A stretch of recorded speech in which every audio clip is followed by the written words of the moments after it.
adalah 1 Mei 2026 ini berlangsung dalam bayang-bayang krisis global yang semakin kompleks dan saling terhubung. Eskalasi konflik militer antara Amerika Serikat dan Israel terhadap Iran pada akhir Februari 2026 lalu eh, tidak hanya memperburuk instabilitas kawasan Timur Tengah, tetapi juga memicu krisis ekonomi global, gangguan jalur distribusi strategis antara Selat Hormuz, serta mempercepat fragmentasi ekonomi dunia. Nah, di tingkat domestik juga kita ada tekanan ekonomi yang semakin terasa dengan inflasi yang mencapai hingga 4,76% per Maret 2006 lalu, juga melemahkan daya beli masyarakat kita tentunya ya teman-teman. Kelompok ini juga paling rentan. Dalam kondisi ini, kelas pekerja adalah kelompok yang paling rentan menanggung dampaknya, baik dalam bentuk ancaman pemutusan hubungan kerja, PHK yang akhir-akhir ini terlihat sangat ramai dimanapun daerah-daerah berada, penurunan upah real hingga memperburuk kondisi kerja dan jaminan sosial, itu terhadap buruh-buruh yang ada di Indonesia tepatnya gitu. Teman-teman, kalau suara saya kecepatan bisa dikasih tahu ya. Oleh karena itu, uh, Konfederasi Persatuan Buruh Indonesia menyelenggarakan diskusi publik untuk memperingati Hari Buruh Internasional atau yang biasa kita sebut May Day dengan tema Strategi Kelas Pekerja di Tengah Krisis Geopolitik Global dan Tuntutan Keadilan Struktural. Diskusi ini bertujuan untuk memetakan tantangan-tantangan tersebut dan mengonsolidasikan tuntutan buruh untuk May Day 2026 mendatang, mulai dari aspek geopolitik, perlindungan hukum, roh buruh, hingga reforma agraria di perkotaan. Baik kawan-kawan, nggak lama-lama lagi, di sini kita sudah kedatangan uh, para narasumber.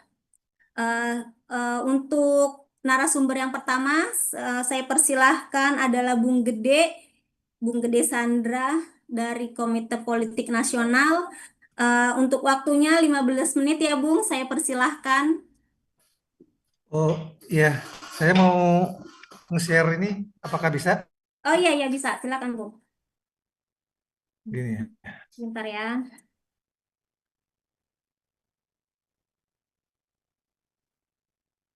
Hmm,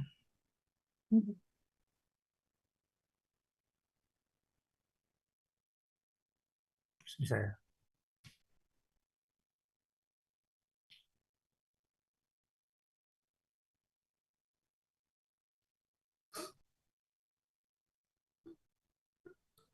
Oke, kelihatan nggak?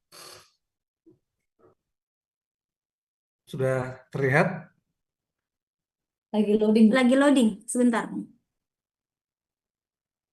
Oke, ya, silakan. Oke ya, terima kasih atas kesempatannya dari teman-teman KPBI. Selamat malam, kawan-kawan pembicara yang lain, dan juga kawan-kawan dari seluruh Indonesia yang hadir dalam diskusi malam ini. Jadi kemarin arahan dari teman-teman untuk saya mengisi diskusi tentang situasi ekonomi internasional dan bukannya dalam situasi ekonomi nasional. Saya langsung aja. Jadi kita tahu bahwa belakangan ini terjadi perang di Asia Barat ya, di Iran, dan perang tersebut karena memang terjadinya di sebuah wilayah yang merupakan produsen minyak dunia, itu mengakibatkan harga-harga minyak dunia meningkat. Ini bisa dilihat dari grafik yang saya tunjukkan di gambar pertama ini. Ini adalah perkembangan harga minyak semenjak perang dimulai, kira-kira di akhir Februari sampai sekarang sudah hampir 2 bulan. Kita bisa melihat bahwa rata-rata harga minyak terjadi kenaikan dari apa ini? The host. Oh. Ini dari sekitar 70-an dolar, 60-an dolar sampai ke level 100-an dolar. Itu atau naik di sekitar eh, hampir 40 sampai 50% lah kira-kira kenaikan harga minyak dunia. Inilah akibatnya dari terjadinya perang di Iran yang kemudian dibalas Iran dengan menutup Selat Hormuz namanya. Itu adalah sebuah titik penting secara geopolitik dan geoekonomi di dunia karena lewat selat tersebutlah mengalir sekitar 20% volume minyak dunia. Demikian. Jadi ini kelihatan. Sekarang saya lanjut ke berikutnya mengenai Selat Hormuz. Ya, di sini adalah gambar negara-negara mana saja yang melewatkan minyaknya ke Selat Hormuz. Yang bagian warna biru di sebelah kiri itu adalah asalnya, yang bagi sebelah kanan yang warna ungu itu adalah tujuan negaranya. Nah, bisa dilihat negara asalnya itu ada Saudi Arabia itu yang paling besar lewat sana, kemudian ada Irak, ada Uni Arab Emirat, ada Iran, Kuwait, Qatar dan lain-lainnya itu lewat sekitar itu angka 2025 sekitar 14,2 itu juta dolar kelihatannya. Nah, kemudian tujuannya ada ke China paling besar, yang kedua ke India, dan nomor tiga ke negara-negara Asia lain, ke Korea Selatan, Jepang, lainnya sebagian ke Eropa dan ke paling sedikit ke Amerika Serikat. Inilah gambaran dari yang terjadi perdagangan minyak mentah di Selat Hormuz. Itu sekitar 20% dari supply dari minyak dunia lewat sini. Jadi wajar kalau selat ini tertutup, harga minyak dunia tadi naik, dan naiknya bukan sama-sama 20%. Begitu volume ditutup 20%, naiknya harganya menjadi naik 50% harga minyak dunianya. Demikian. Dari minyak bumi itu ada turunannya, ada produksi hilirnya dari minyak bumi itu yang kita namakan sebagai bensinnya pesawat terbang atau jet fuel. Dan jet fuel ini cukup banyak dihasilkan di lewat Selat Hormuz. Kalau teman-teman bisa lihat itu di petanya. Selat Hormuz itu di bagian mana sih, bisa nunjuk gak nih? Ini ya. Kelihatan nggak saya tunjukin ini? Atau dicoret ya? Oh enggak. Gerak. Jadi lihat situ dia. Lewat di bagian di Asia Barat tersebut, kita bisa lihat jalannya dia, aliran dari jet fuelnya itu dari Qatar, dia ke Selat Hormuz, kemudian dia ke Eropa, ada yang ke Afrika gitu. Tapi sebagian 20%-nya juga lewat situ, dan akibatnya dampaknya bisa kelihatan ini di sebelah kanan, bisa lihat ada berita-berita bagaimana supply dari jet fuel atau bahan bakar pesawat terbang ini yang terhambat di Selat Hormuz telah mengakibatkan banyak sekali pembatalan penerbangan oleh maskapai-maskapai di Eropa. Ini ada salah satu berita, ini ada Lufthansa, dia baru saja memotong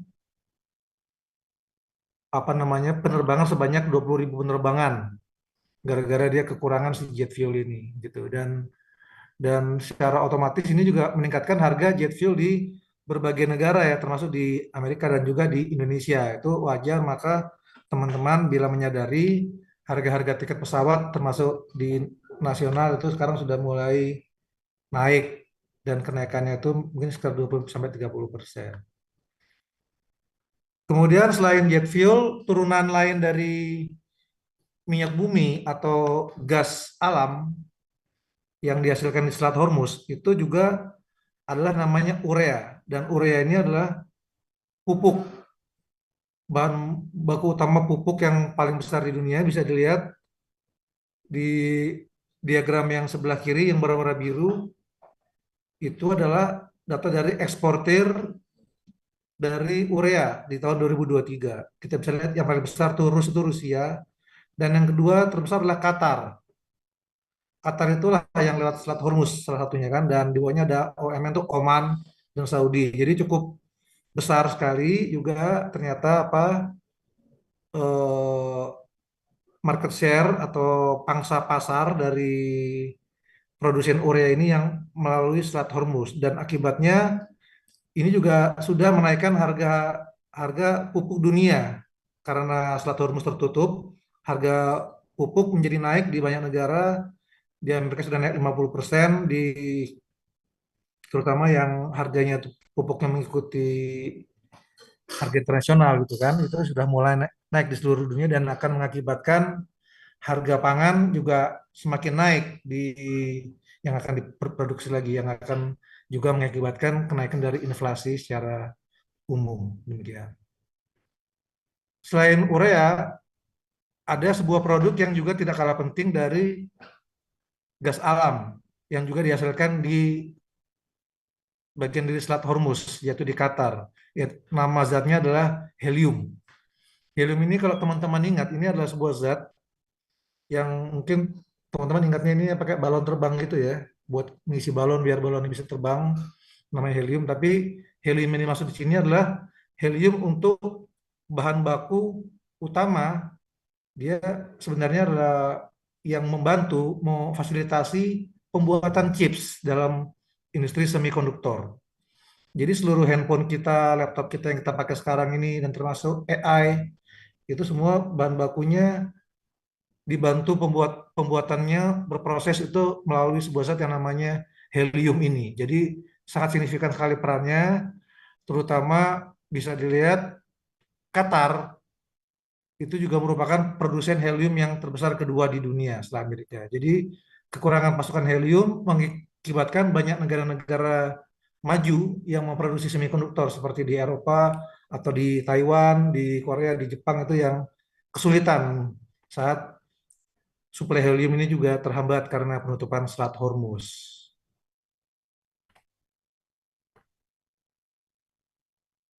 Sekarang kita akan memperhatikan seberapa besar sih, seberapa kuatkah ketergantungan energi dari negara-negara di dunia ini. Yang paling berpengaruh, yang paling dipengaruhi oleh Selat Hormuz itu negara mana saja, dan kita coba cek 20 negara yang paling dipengaruhi oleh ditutupnya Selat Hormuz. Ada 20, bisa dilihat di gambar ini. Yang paling dipengaruhi dengan tingkat ketergantungan paling tinggi yaitu 75% dalam hal energi adalah Jepang.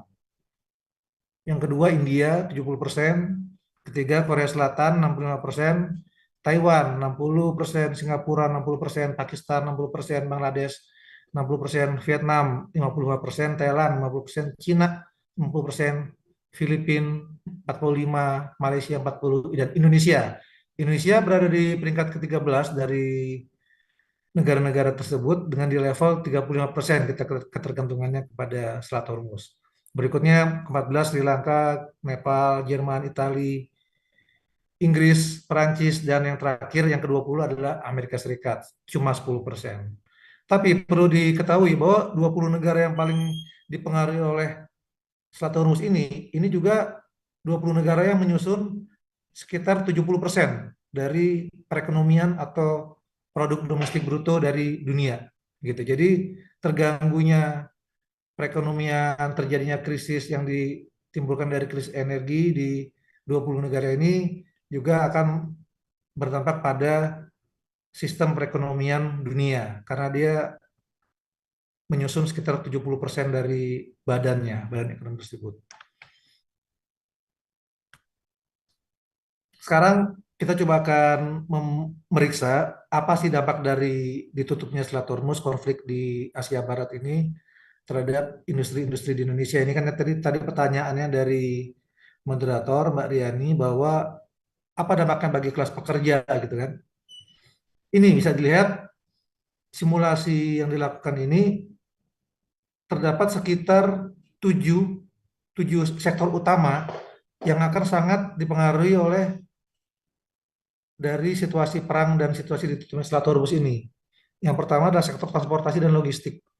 Ini tingkat dampaknya sangat tinggi dan estimasi PHK-nya minimal itu 150.000 orang, ya kan, yang melalui yang penekanan itulah mekanismenya. Kenapa dia melakukan PHK ya karena naiknya harga jet fuel yang tadi saya sebutkan dan kemudian mengakibatkan turunnya volume orang yang naik pesawat lah kira-kira gitu atau volume logistik secara umum. Yang sektor kedua adalah manufaktur. Ini juga merupakan sektor yang sangat banyak pekerjanya, sektor yang sebagian juga merupakan sektor padat karya, dan dia estimasi PHK-nya minimal-minimal itu 300.000 gitu. Sejelek-jeleknya 800.000 paling banyaknya. Apa yang bisa mengakibatkan sektor manufaktur terguncang seperti itu? Jawabannya pada mekanismenya yaitu pada biaya energi yang naik, biaya bahan baku yang naik, order turun, ekspor turun. Kemudian sektor berikutnya UMKM, retail tingkat tinggi, ini juga kelihatannya termasuk sektor informal, terjadi PHK juga minimal 300.000 karena daya beli turun, margin tertekan. Sektor pariwisata juga tingkat dampaknya tinggi, kira-kira 100 ribuan orang minimal di PHK. Sektor pertanian ini juga ini agak menengah, tadi ada kenaikan harga pupuk dan produktivitas mengakibatkan 100 ribu orang terdampak. Kemudian sektor konstruksi juga menengah, sekitar 50.000 orang sampai 200.000 orang karena lewat transmisi proyek yang ditunda. Dan yang terakhir adalah sektor perikanan di mana sekitar 50.000 sampai 150.000 orang akan terdampak gitu akibat naiknya harga BBM. Kalau ditotalkan dari seluruh sektor ini, potensi terjadi PHK di Indonesia akibat perang ini adalah sebanyak minimal 1 juta orang hingga 3 juta maksimal. Cukup signifikan juga sekretariat dampaknya kawan-kawan ya. Kemudian apakah BBM juga ikut naik gitu kan? Eh, Bisa dilihat di grafik yang sebelah kanan itu adalah kenaikan harga BBM bersubsidi, grafik kecil itu yang pojok kanan atas. Sejak zaman Gus Dur harga BBM terus naik gitu kan. Megawati, SBY, Jokowi. Nah, barulah pada rejim Prabowo ini kelihatannya di Menteri Keuangan yang baru, Menteri Purbaya ini dia berupaya menahan kenaikan harga BBM. Ya kan, dia cenderung mempertahankan ini karena kalau disampaikan beliau memiliki alasan politik segala macam dan juga untuk menjaga daya beli dan ini bagus, kita layak kita untuk apresiasi dan juga kita dukung karena apa? Karena ini adalah paradigma yang berbeda dari rejim-rejim yang sebelumnya. Jadi kita harus memberikan perbedaan nih. Kita harus menunjukkan kepada rakyat bahwa ini nih pemerintahan yang kayak gini yang berupa menahan BBM di tengah apapun sulitnya dia apapun harganya, bagaimana caranya tetap mempertahankan harga BBM supaya tidak naik. Karena begitu BBM naik, bersubsidi itu naik, akan terjadi kenaikan drastis pada barang-barang kebutuhan masyarakat yang tadi sudah naik sebelumnya kan kita lihat dari dampak perang tadi. Kalau BBM bersubsidi juga naik, ini akan benar-benar terjadi inflasi yang sangat tinggi dan itu akan terjadi di level harga pangan juga pasti akan naik dan ada akibat politik yaitu demonstrasi yang meluas dan akhirnya ketidaksediaan politik. Sekarang kita akan melihat apa sih, kan orang selalu melihat apakah fiskal Indonesia itu cukup kuat menghadapi situasi ini karena kan pasti akan terjadi peningkatan subsidi BBM, akan terjadi peningkatan biaya-biaya lain gitu kan dan mungkin juga biaya-biaya jaminan sosial, biaya subsidi sosial, BLT, bansos segala macam itu akan terjadi peningkatan signifikan. Nah, sekarang kita akan lihat apakah situasi ketahanan fiskal kita. Yang ukuran yang pertama namanya adalah perbandingan dari utang terhadap perekonomian atau perbandingan dari debt to GDP atau rasionya. Kita bisa melihat bagaimana di sini Indonesia debt to GDP rasionya itu berada pada level paling rendah keempat lah yang lebih rendah dari kita cuma Vietnam, Kamboja, dan Brunei gitu kan. Kita ada di level di bawah 40%, 30-an, 38%, 39%. Sementara seperti yang paling tinggi kita lihat Singapura itu debt to GDP ratio-nya 160%. Kalau teman-teman tahu rata-rata debt to GDP ratio untuk negara-negara seluruh dunia itu sekarang pada level 96% gitu. Jadi kita tuh masih sangat di bawah, masih ada ruang untuk berhutang gitu kan. Nah, tapi kan catatannya utang sih boleh besar, tapi bunganya bagaimana? Itu yang masalah. Ternyata di kita bunga utang di APBN bisa dilihat perkembangannya peningkatan terjadi sangat signifikan.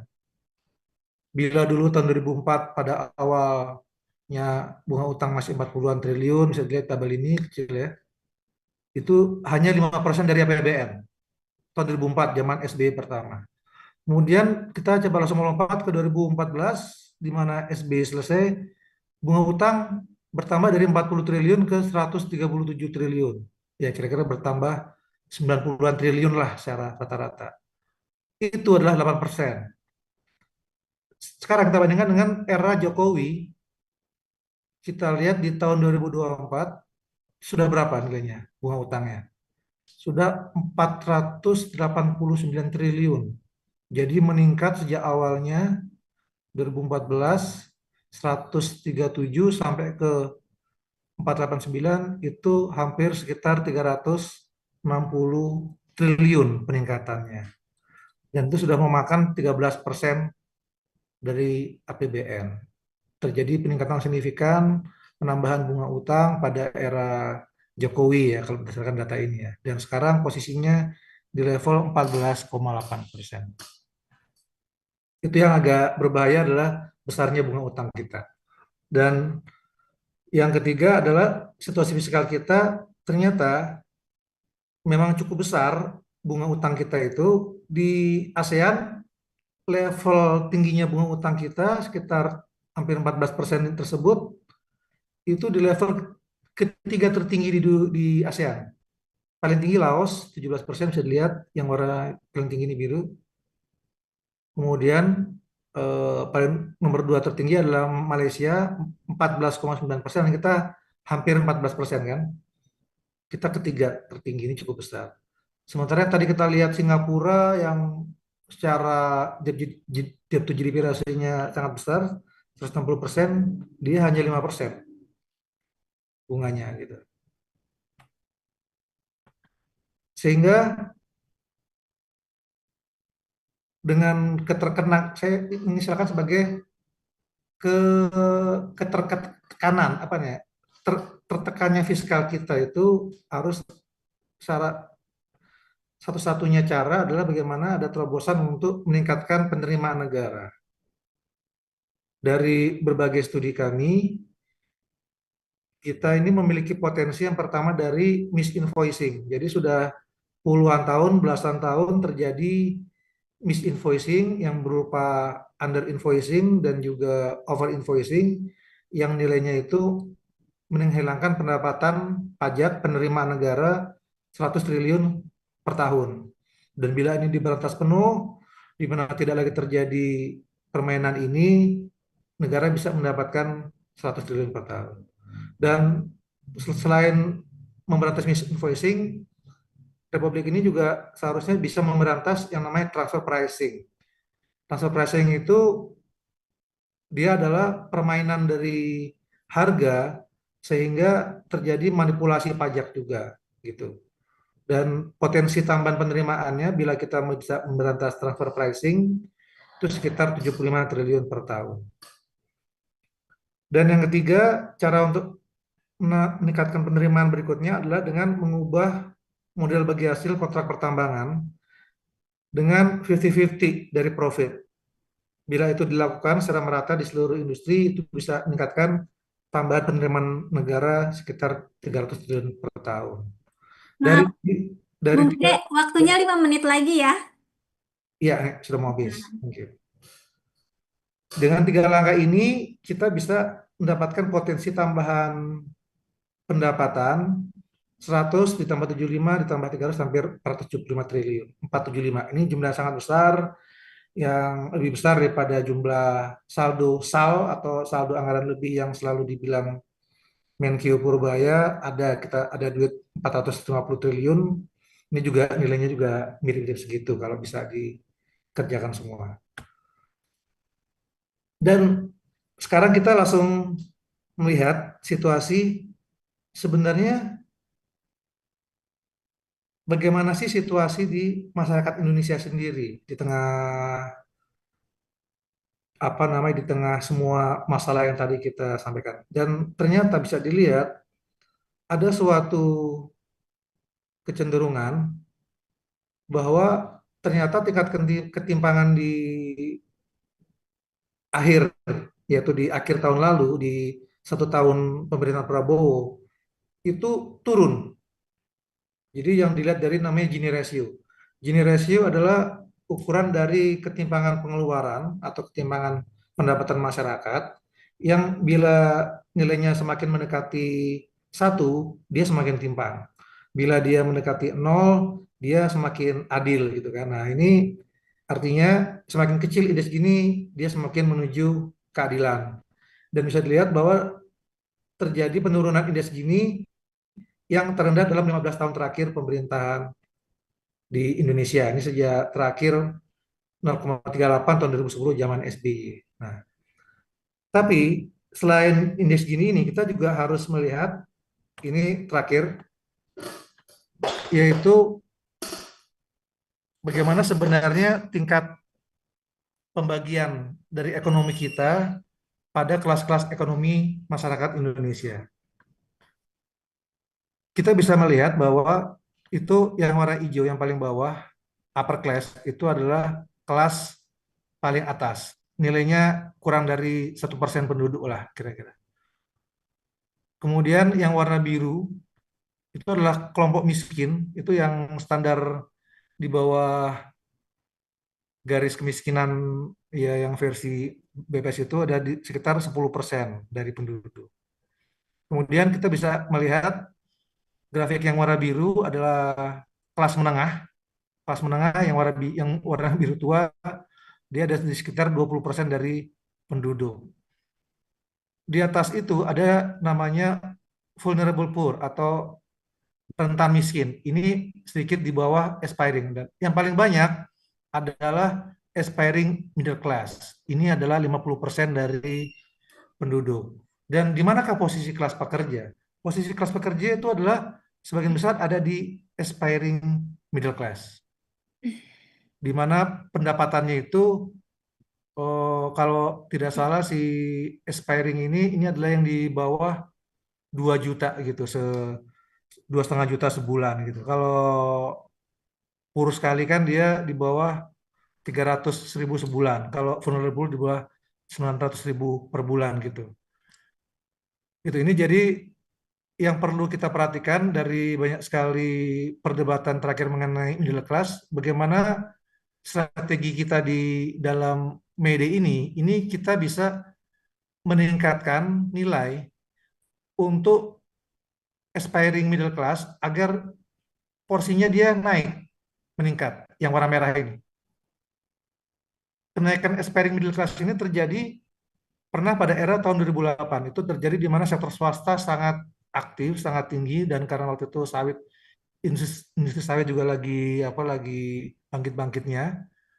Jadi itu kalau kita mau menaikkan lagi si aspiring middle class ini, salah satunya adalah meningkatkan dari aktivitas perekonomian swasta, yaitu meningkatkan dari industrialisasi, ya kan? Begitu dia naik aspiring middle class, dia akan mengisi middle class. Middle class ini juga akan naik.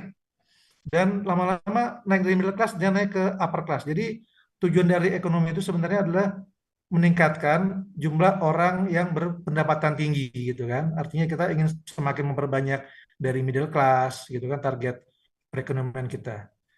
Eh Mungkin itu aja pengantar diskusi saya. Nanti kita bisa sambung kembali setelah sini kalau ada yang kurang atau yang mau dibahas di bagian-bagian yang kelihatannya tadi saya terlalu cepat menjelaskannya.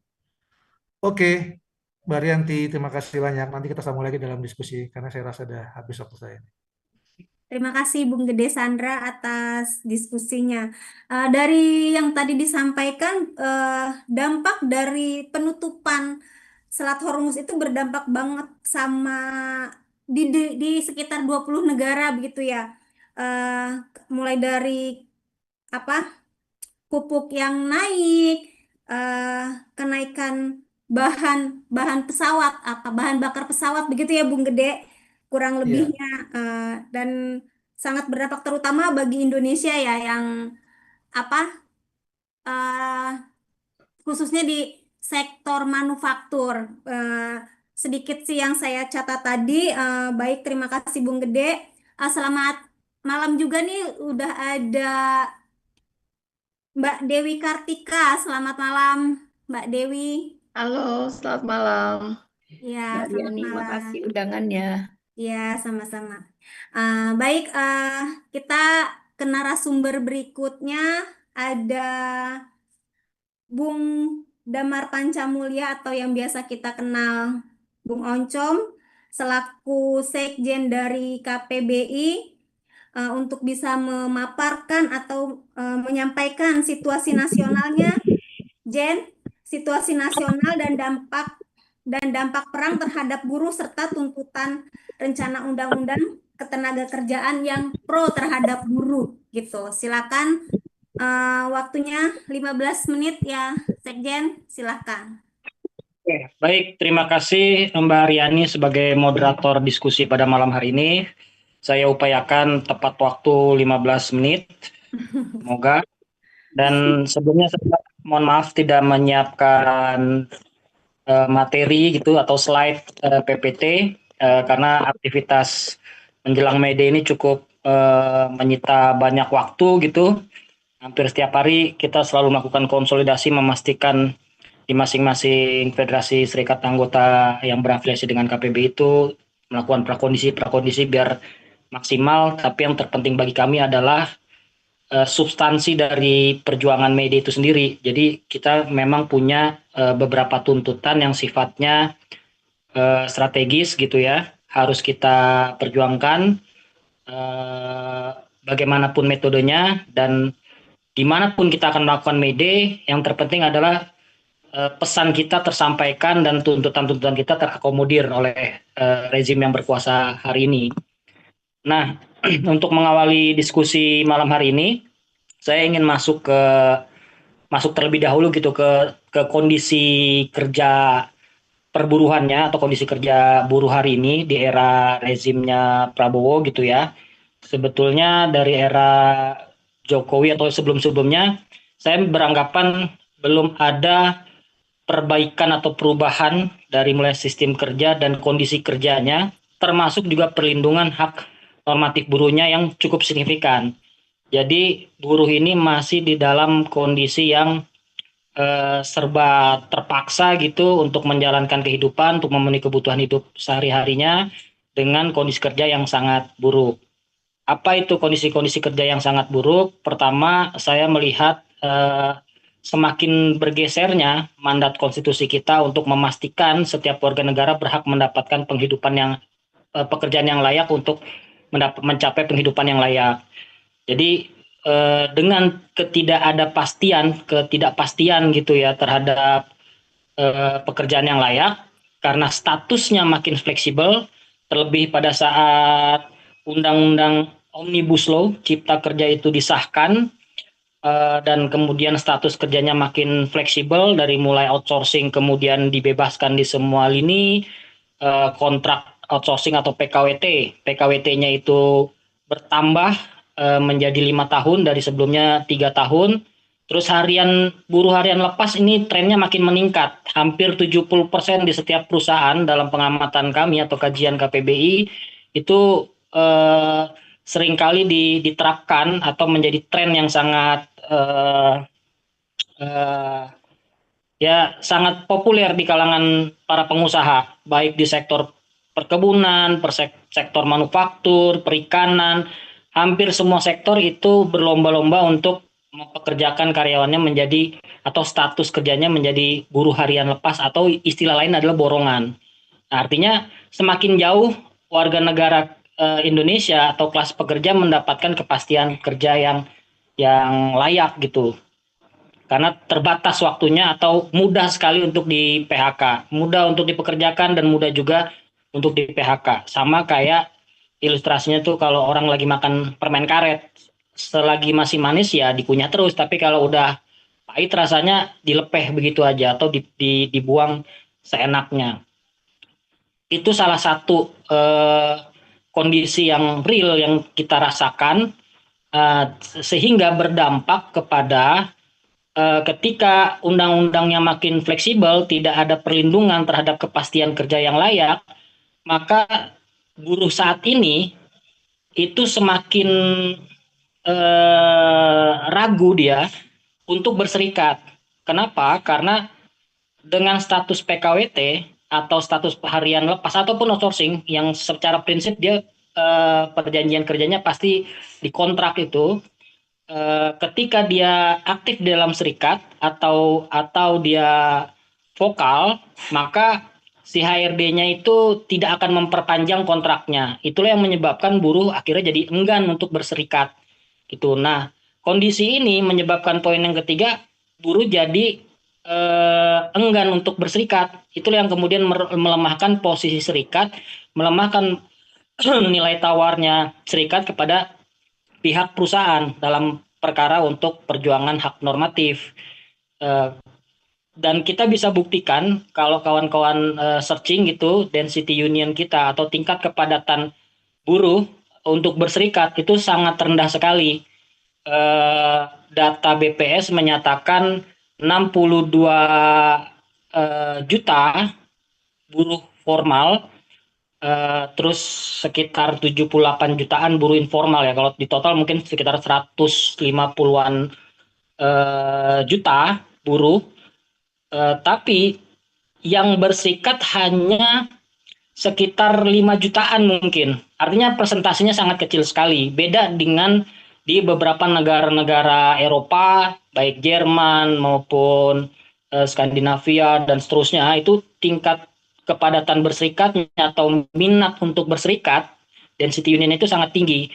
Rata-rata itu 60%, jadi antara 40%, 60% sampai tertinggi itu 80%.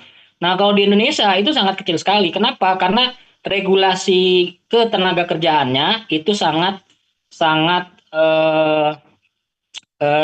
fleksibel atau sangat-sangat tidak melindungi hak normatif buruh. Nah, kondisi itu ialah yang kemudian menyebabkan pengusaha-pengusaha ini abai terhadap hak normatif dan memandang sebelah mata terhadap keberadaan serikat pekerjanya. Dan rata-rata memang anti serikat pekerja.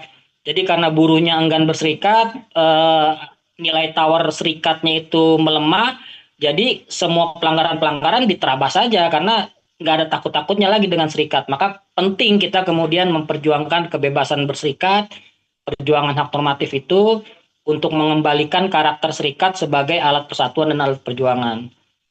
Nah, yang lain-lainnya, kondisi kerjanya yang menurut penilaian kami itu sangat-sangat buruk, itu soal saya upah udah menjadi isu utama gitu ya, bahwa meskipun 2 tahun kebelakangan ini ada kenaikan upah yang cukup lumayan diterima sama buruh, 6,5% yang pertama, terus yang kemudian perubahan formula dengan pengalian atau dengan formula pertumbuhan ekonomi ditambah inflasi dan dikali oleh indeks alfa 0,5 sampai dengan 0,9. Artinya berpeluang teman-teman buruh yang di satu wilayah misalkan serikatnya kuat, ketika itu diperjuangkan habis-habisan maka dia bisa mencapai ke 0,9. Jadi variatif nih, yang wilayahnya lemah serikat buruhnya itu di kisaran kenaikan 6,5% sama kayak tahun lalu, tapi di beberapa wilayah yang serikat buruhnya kuat kayak misalkan Morowali itu bisa mencapai 16, sekian persen. Bahkan ada yang mencapai 2,3%. Tapi itu tidak merata, tergantung kekuatan serikat buruhnya. Artinya masih ada problem soal skema politik upah murah. Nah, yang berikutnya itu soal, nah tadi itu karena makin fleksibel, jadi maraknya PHK massal dan juga disampaikan sama Bung Gede tadi ada dampak terhadap politik atau geopolitik internasional di mana situasinya sedang memanas gitu, perang perebutan wilayah sumber energi yang itu berdampak pada politik ekonomi nasional juga tuh. Nah, kalau udah terdampak pada ekonomi nasional, maka resolusinya seringkali memberikan karpet merah kepada para pengusaha atau dunia bisnis, dunia usaha, biar bisa mempertahankan pertumbuhan ekonomi, tapi di sisi yang lain buruhnya yang selalu jadi korban. Mudah di PHK, dan selalu dijadikan alasan ini karena dampak Selat Hormuz ditutup, ada beberapa kenaikan harga plastik dan sebagainya, akhirnya efisiensi adalah menjadi satu pilihan bagi pengusaha untuk mem-PHK buruh. Dan kami di KPBI berdasarkan data ya di tim Litbang kita sepanjang 4 tahun ke belakang itu kita hampir kehilangan 20 ribuan anggota khususnya di sektor garmen, di sektor transportasi pelabuhan, terus kemudian ya rata-rata di manufaktur ya. Tapi untuk sektor-sektor yang sedang berkembang atau gerak modal sedang mengarah ke sana kayak di sektor perkebunan sawit, di mining atau di tambang nikel itu pertumbuhan anggota kita cukup signifikan. Jadi terbantukan dengan sektor lain. Tapi untuk yang di wilayah Jawa, manufaktur itu kita hampir kehilangan 20 ribu anggota. Artinya saya mau bilang PHK massal ini menjadi marak dan menjadi momok. Dan itu belum bisa terselesaikan karena regulasinya masih sangat lemah, belum ada pelindungan hak buruhnya. Nah yang terakhir, kondisi yang paling menyedihkan adalah terkait dengan sistem K3-nya, keselamatan dan kesehatan kerja, yang menurut saya regulasinya itu sudah sangat lampau, sudah tidak relevan karena ada perubahan pola industri ya di tahun 1970-an atau sampai 80-an itu kan masif manufaktur. Kenapa manufaktur? Karena Indonesia menjadi investasi untuk produk-produk tertentu kayak otomotif dan seterusnya itu. Tapi kalau ngirim barang dari asal negara produsennya itu biaya kos pengirimannya cukup tinggi. Makanya dia cukup investasi bikin pabrik assembling istilahnya tuh, pabrik perakitan yang tingkat resiko kecelakaan kerjanya itu cukup rendah. Tapi itu menjadi syarat atau standar uji kelayakan ketika produknya itu harus dijual di market internasional, di pasar internasional, dia harus punya syarat, harus ada undang-undang atau aturan tentang K3-nya, sehingga bisa dijual di pasar internasional.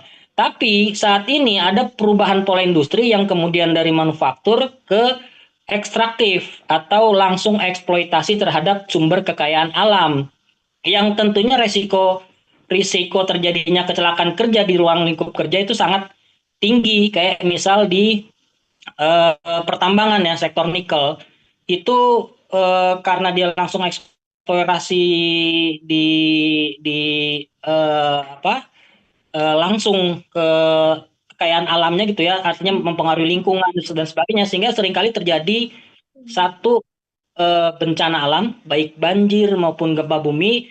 Yang kedua, tidak disertai dengan teknologi yang menunjang, sehingga seringkali terjadinya kecelakaan kerja karena tungkunya meledak dan sebagainya.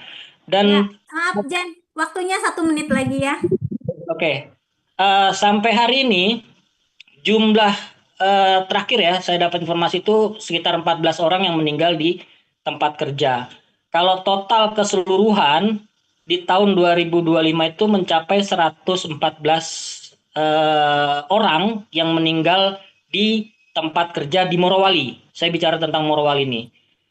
Nah, kalau saya lihat datanya Lion, di sini kalau nggak salah ada kawan Lion juga, Bang Ajat, itu 5 tahun ke belakang, trennya justru malah meningkat tuh. Bahkan totalnya, in total dari 2020 kalau nggak salah, sampai 2025, jumlah kecelakaan kerja yang mengakibatkan orang meninggal dunia di tempat kerja itu mencapai 32 ribuan orang. Artinya ini sudah sangat urgent, tapi undang-undangnya nggak dirombak, undang-undangnya nggak direvisi, undang-undangnya nggak ada perbaikan. Nah itu ya kemudian kondisi-kondisi itu yang mau kita perjuangkan di dalam momentum May Day ini. Jadi KPBI sendiri melihat May Day tahun ini May Day yang agak sedikit berbeda karena di tengah-tengah situasi geopolitik internasional yang sedang memanas pasti berdampak pada kebijakan regulasi politik nasionalnya, sehingga kita ingin menuntut ada 3 isu aja. Ini sedikit ya nambahan, nambahan waktu, saya minta waktu. Pertama kita menuntut kerja layak, kedua rumah layak, ketiga perdamaian dunia. Kenapa kerja layak? Ya tadi kita harus memastikan beberapa poin yang saya sampaikan itu harus diakomodir. Yang dimaksud kerja layak adalah satu, kepastian kerja, artinya tidak ada outsourcing, tidak ada PKWT yang berkepanjangan, tidak ada buruh harian lepas, dan seterusnya. Yang kedua, upahnya harus layak. Yang ketiga, kebebasan berserikat harus dijamin oleh negara, bukan cuma sekedar formalitas. Nah, yang keempat adalah stop PHK massal, stop PHK semena-mena, karena kita sudah terkena dampak. Jadi nggak ada alasan karena perang, karena ini kemudian buruhnya di PHK semena-mena. PHK juga tetap harus ada aturannya. Ini harus diperketat. Makanya saya setuju dengan dibentuknya Satgas PHK dan kesejahteraan buruh. Nah, yang terakhir tadi itu harus ada perbaikan terhadap sistem K3 di Indonesia. Nah, yang keduanya soal rumah layak, singkat saja, nanti ada Bu Dewi di sini yang mudah-mudahan kita satu pandangan. Ini dalam kerangka untuk mewujudkan reforma agraria perkotaan, bahwa buruh juga punya hak atas kepemilikan lahan atau atas tanah yang kemudian menjadi tempat tinggal yang layak. Kenapa? Karena kita punya kajian dari upah buruh untuk memenuhi kebutuhan hidupnya sehari-hari, kebutuhan realnya, ternyata pengeluaran paling besar itu adalah di pengeluaran untuk biaya sewa kontrakan dan cicilan rumah. Sangat tinggi sekali. Nanti kita bisa diskusi lebih lanjut, maka kita memperjuangkan di momentum May Day ini mudah-mudahan negara juga bisa menghadirkan rumah untuk buruh di perkotaan. Kira-kira kayak gitu ya. Di perkotaan dengan konsep tentunya yang meringankan dengan konsep subsidi tanpa bunga, dan ini pure untuk mengimplementasikan mandat konstitusi kita, setiap warga negara berhak mendapatkan tempat tinggal yang layak. Nah, saya rasa itu, dan kalau perdamaian dunia nanti bisa kita diskusikan bahwa inilah konsekuensi dari sistem kapitalisme, dia akan krisis, dia akan menghancurkan dirinya sendiri, dan dia kemudian akan mencari jalan keluarnya, dan seringkali dari pengalaman-pengalaman sebelumnya, jalan keluarnya tentu adalah lewat perang. Karena perang bisa kemudian memutar kembali bisnis yang melalui bisnis militer, perang kemudian bisa juga merecovery karena harus ada pembangunan dan sebagainya, tapi sekali lagi saya ingatkan, korbannya selalu kelas pekerja. Maka kelas pekerja di dalam momentum May Day juga harus menyerukan perdamaian dunia, dan mari kita sambut dunia baru tanpa penindasan kapitalisme. Itu dulu kawan-kawan semua, nanti kita bisa diskusi lebih lanjut. Oke, terima kasih Sekjen Oncom. Dari yang tadi disampaikan, nyata belum adanya perubahan yang signifikan tentang kondisi kerja, mulai dari era sebelum Prabowo sampai sudah memasuki eranya Prabowo. Mulai dari upah, jam kerja, kepastian kerja, dan outsourcing yang makin marak ya di dunia kerja itu menjadi apa? Menjadi ancaman bagi kemajuan rakyat Indonesia itu sendiri sih kalau menurut saya.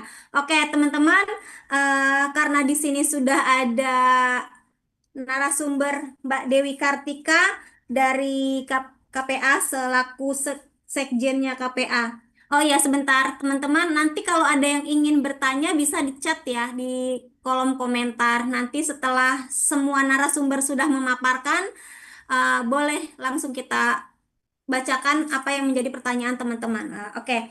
Baik, selamat malam Mbak Dewi Kartika dari Sekjen KPA. Yang akan didiskusikan reforma agraria perkotaan dan koperasi perumahan untuk buruh. Begitu ya Mbak Dewi.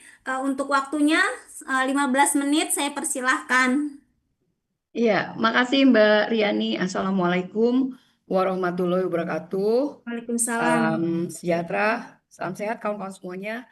Terima kasih kawan-kawan KPBI yang sudah mengundang saya untuk bergabung di diskusi yang merupakan bagian dari konsolidasi dan persiapan kita menuju May Day tahun ini. Eh, yang akan yang sesuai diminta oleh kawan-kawan KPBI adalah tentang reforma agraria perkotaan dan bagaimana perjuangan buruh dalam konteks mendapatkan perumahan yang layak. Nah, yang pertama-tama tentu kalau bicara reforma agraria sebenarnya saya nggak terlalu suka mendikotomikan reforma agraria di pedesaan atau reforma agraria di perkotaan. Jadi sebenarnya istilah reforma agraria perkotaan itu dalam konteks gerakan sebenarnya nggak ada. Tetapi mungkin bisa jadi itu timbul karena bisa jadi karena ada keresahan ya dari teman-teman terutama di komunitas di perkotaan, kelompok-kelompok rentan di perkotaan yang merasa mungkin mereka merasa perlu ada satu agenda yang afirmatif terhadap tidak hanya bagi masyarakat di pedesaan utamanya kaum tani, tapi juga masyarakat yang tidak di sektor pertanian, non pertanian. Nah, tetapi kalau kenapa penting kita mendudukkan agenda reforma agraria itu dalam konteks yang tidak didikotomikan, justru yang selama ini sering kita diskusikan antara perjuangan kaum tani dan kaum buruh itu bagaimana kita bisa menciptakan relasi baru antara desa dan kota yang tidak lagi menghisap. Jadi itu yang pertama. Yang kedua tentu bicara soal tadi banyak teman-teman berbicara soal dampak dari konflik geopolitik dan krisis ekonomi yang terjadi secara global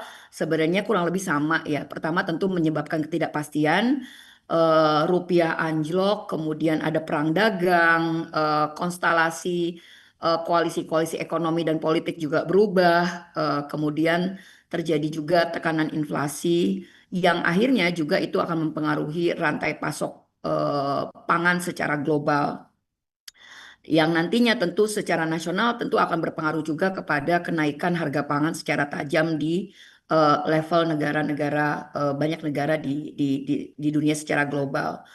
Nah, kemudian dari sisi lain dengan ketidakpastian dan konflik geopolitik tentu pertumbuhan ekonomi Indonesia saat ini juga semakin banyak diarahkan pada upaya-upaya untuk melakukan eksploitasi sumber daya alam, upaya deforestasi untuk kepentingan misalnya ekspansi perkebunan sawit, pertambangan, hilirisasi energi, kemudian bisa jadi mungkin meskipun dibilang energi proyek-proyek yang bersifat energi terbarukan menurun karena inflasi, tetapi sebenarnya beberapa proses pengadaan tanah untuk proyek-proyek energi terbarukan juga sudah mulai berdampak kepada masyarakat di pedesaan, utamanya kepada petani dan masyarakat adat. Jadi itu beberapa situasi yang secara langsung dan tidak langsung mempengaruhi sistem ekonomi politik kita, terutama yang berkaitan dengan agraria dan sumber daya alam.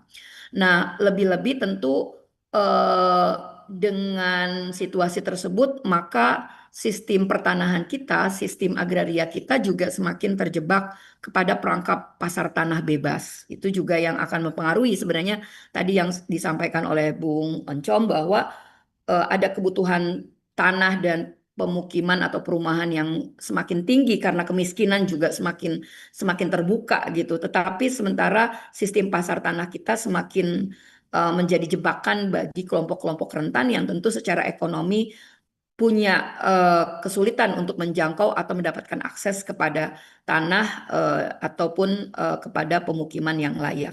Itu konteks globalnya teman-teman. Dalam konteks nasional, sedikit saja sekilas sebelum masuk ke agenda reforma agraria. Jadi selama kurang lebih hampir 2 tahun terakhir ya, atau memasuki 1 tahun setengah pemerintahan Prabowo ini, kita melihat memang tidak ada koreksi terhadap ketimpangan penguasaan tanah di Indonesia sampai dengan sekarang. Justru kalau KPA kemarin baru meluncurkan catatan akhir tahun untuk tahun 2025, kita menyimpulkan di tahun pertama Prabowo ini memang semakin justru menampilkan wajah paradoks kekuasaannya. Kalau pasti teman-teman tahu ada bukunya Prabowo soal paradoks Indonesia dan solusinya. Justru kita ngelihat justru ada paradoks kekuasaan karena hal-hal yang diidealkan di dalam paradoks Indonesianya Prabowo justru itu yang justru sekarang dilakukan oleh rezim Prabowo yang pada akhirnya sebenarnya sistem ekonomi politik kita masih dikuasai oleh oligarki dan tentu kekuasaan oligarki dan bersama-sama dengan pemilik modal itu akan semakin memperparah ketimpangan ekonomi kita atau ketimpangan sosial kita termasuk ketimpangan agraria. Jadi itu konteks dalam sistem ekonomi politik agraria akibat tadi konflik geopolitik secara global dan kecenderungan pemerintah untuk melakukan upaya-upaya memastikan bahwa pertumbuhan ekonomi kita itu bisa diselamatkan oleh sektor-sektor yang bersandarkan pada agraria dan sumber daya alam.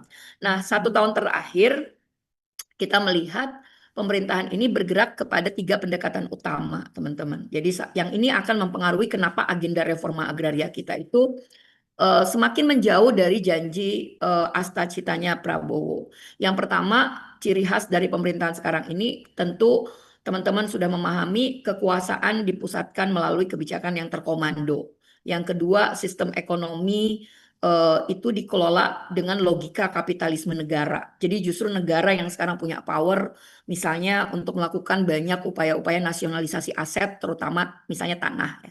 Kemudian stabilitas politik dijaga dan dikelola secara militeristik dengan tentu aktor utamanya adalah TNI Polri dan itu nyata dirasakan berdampak negatif kepada petani dan buruh tani di pedesaan karena sekarang yang landscape agraria kita justru operasionalisasinya ada di tentara dan di polisi. Indikatornya apa sih? Tadi kebijakan terkomando, logika kapitalisme negara, kemudian militeristik. Pertama, dominasi pemerintah pusat, elit nasional dan militer itu sangat kuat ya untuk kebijakan-kebijakan strategis seperti swasembada pangan, hilirisasi pangan dan energi, makan bergizi gratis, koperasi merah putih, kemudian investasi skala besar dan pembangunan proyek-proyek strategis nasional yang juga itu bersifat lapar tanah. Kemudian yang kedua, konsentrasi kekuasaan eksekutif kita tahu semakin menguat, pemerintahan berjalan cenderung tanpa adanya oposisi yang berarti gitu. Jadi itu memang dibuat sedemikian rupa nggak ada oposisi yang bisa menjadi balancing power terhadap kekuasaan yang semakin dominan di pemerintahan Prabowo.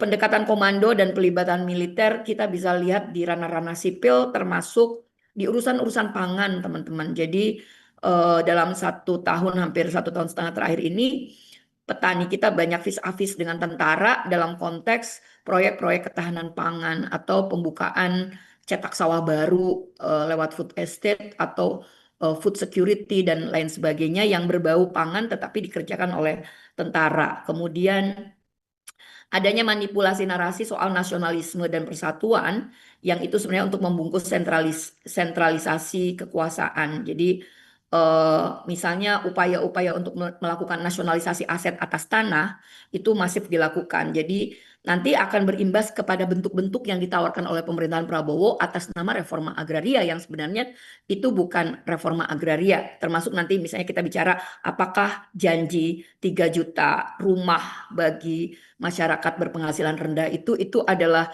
reforma agraria atau itu justru jebakan dari pasar tanah bebas.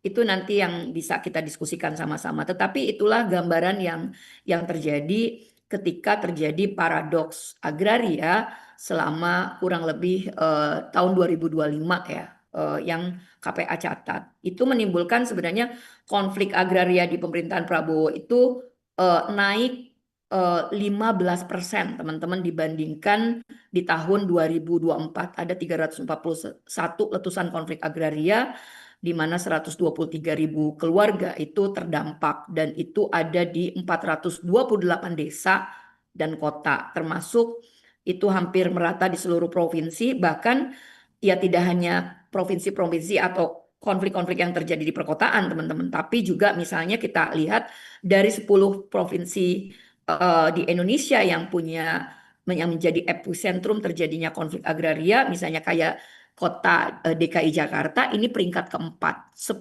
tertinggi provinsi yang menyumbang konflik agraria. Artinya tekanan-tekanan terhadap penguasaan, penggunaan tanah, pengalokasian tanah itu semakin terjadi, tidak hanya ketidakpastian tapi ketidakadilan, sehingga timbul resistensi dari masyarakat ketika banyak proyek-proyek pembangunan atau proses pengadaan tanah itu justru tidak juga berpihak kepada masyarakat rentan atau masyarakat miskin di perkotaan, termasuk masyarakat yang bekerja di sektor informal. Jadi itu konteks yang mencerminkan situasi agraria saat ini. Nah, kalau kita masuk ke agenda reforma agraria, teman-teman, kenapa tadi saya bilang saya lebih suka menyebutnya ya reforma agraria saja. Jadi nggak perlu pakai embel-embel reforma agraria perkotaan. Kenapa? Karena sebenarnya apapun landscape agrarianya, mau di perkotaan, mau di pedesaan, mau itu desa yang landscape-nya itu pesisir pulau-pulau kecil, mau yang banyak perkebunan skala besar, pertambangan, perikanan, sebenarnya reforma agraria itu menekankan pada perubahan struktur. Jadi mau di negara kapitalis, mau di negara sosialis, ataupun di perkotaan, pedesaan, sebenarnya upaya land reform atau reforma agraria itu adalah menata ulang atau bahkan kalau mau lebih fundamental lagi, ya merombak susunan pemilikan, penguasaan, penggunaan sumber-sumber agraria utamanya tanah demi kepentingan rakyat kecil. Jadi nggak ada perbedaannya antara di kota ataupun di pedesaan. Jadi ada struktur baru yang ingin dihasilkan dari operasi reforma agraria yang dilakukan secara sistemik. Nah, tentu harapannya agenda reforma agraria itu disetir oleh negara dong, karena negara yang punya power, negara yang bisa menghasilkan kebijakan, negara yang punya struktur dan seterusnya dan seterusnya. Tetapi kita tahu bahwa kecenderungan negara juga inginnya ya kita sebut kadang nyebutnya reforma agraria, tapi sebenarnya itu reforma agraria abal-abal atau yang seringkali kita sebut reforma agraria palsu. Makanya di gerakan reforma agraria kita sering menyebutnya, kita menuntutnya reforma agraria yang sejati. Yang sejati itu yang seperti apa? Ya ada perombakan struktur yang tadinya dikuasai oleh kelompok-kelompok oligarki tadi, oleh para pemilik modal. Kalau misalnya di beberapa negara itu seperti Spanyol atau Philippines itu bagaimana land reform itu disasar kepada tanah-tanah para pemilik modal, tuan tanah, hacienda-hacienda, maka konteks Indonesia adalah bagaimana perubahan struktur agraria itu bisa mentarget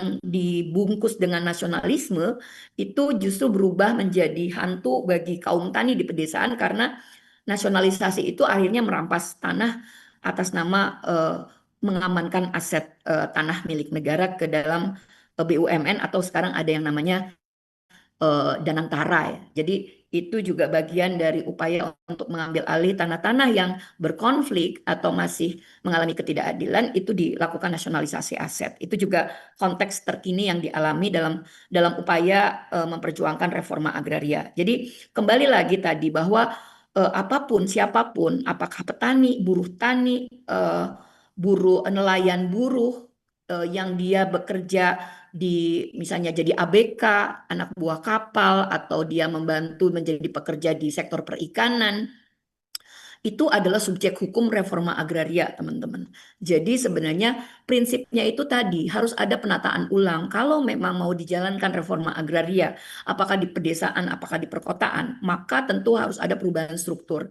Harus ada political will di mana tanah-tanah yang itu bisa dialokasikan untuk diredistribusikan kepada kelompok-kelompok marginal, apakah petani, apakah buruh, apakah perempuan, apakah masyarakat berpenghasilan rendah, apapun kategori masyarakat atau kelompok marginal, itulah subjek hukum dari reforma agraria. Nah, Mbak kemudian Dewi, maaf, ya, waktunya 1 menit lagi ya. ya.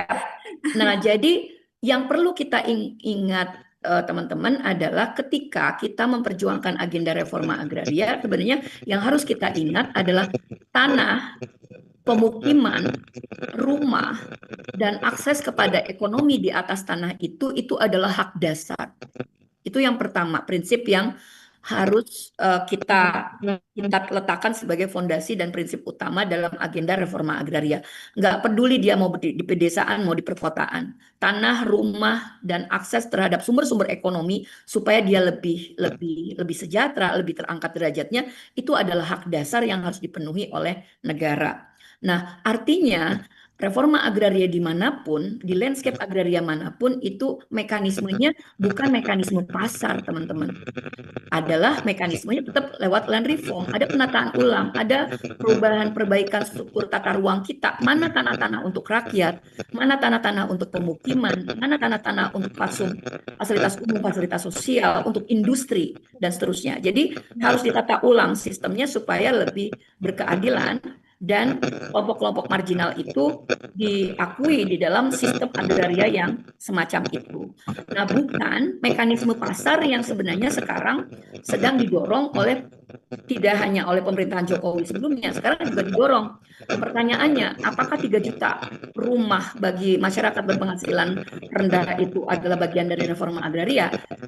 Kalau dari sisi KPA, itu bukan reforma agraria, teman-teman, karena itu adalah jebakan mekanisme pasar. Karena di mana perumahan itu diberikan kepada kelompok-kelompok pengembang yang akhirnya nanti ya otomatis masyarakat berpenghasilan rendah atau kelompok marginal itu disuruh mencicil. Meskipun tentu ada beberapa insentif misalnya ada KUR, ada kemudian ada gimana suku bunganya supaya rendah dan seterusnya. Tetapi makna land reform itu bukan cicilan rumah atau KPR itu gitu loh. Land reform dan reforma agraria itu redistribusi tanah murni, itu legalisasi aset kepada tanah-tanah yang sudah didiami, diduduki, dihuni, digarap oleh masyarakat secara turun-temurun, atau misalnya dia punya itikat baik terhadap pemanfaatan tanahnya, maka negara wajib mengakui dan memenuhi haknya.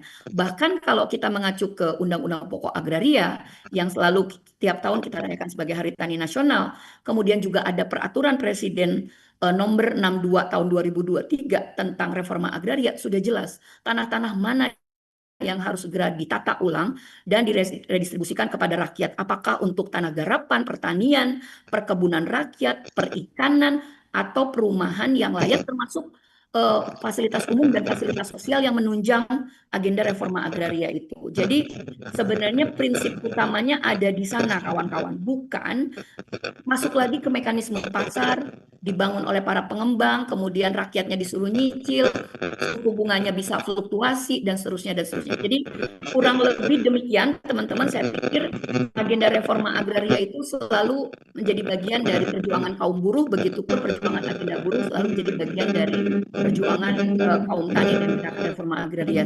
Sehingga memang kita perlu sama-sama terus gedor agar hak atas tanah dan pemukiman yang layak dan support sistemnya terhadap akses ekonomi di atas tanah tersebut itu adalah hak dasar yang wajib dipenuhi, dan mudah-mudahan ini menjadi salah satu agenda yang dituntut di May Day tahun ini.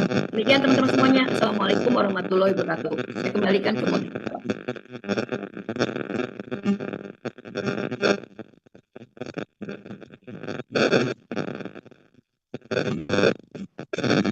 Ya, terima kasih Mbak Dewi, terima kasih atas pemaparannya yang cukup panjang dan cukup mengena ya.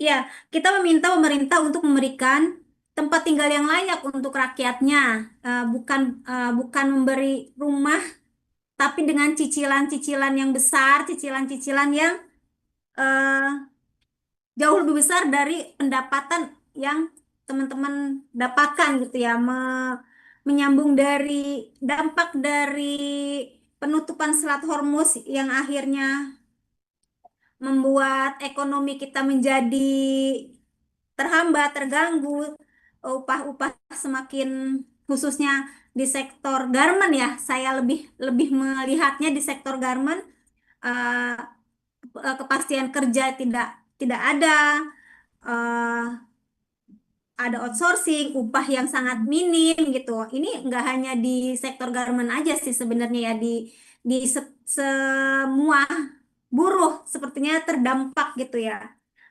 Bagaimana rakyatnya, bagaimana buruh bisa punya rumah sendiri Kalau upahnya saja kecil, tapi biaya untuk kita bisa punya rumah itu sangat besar gitu ya.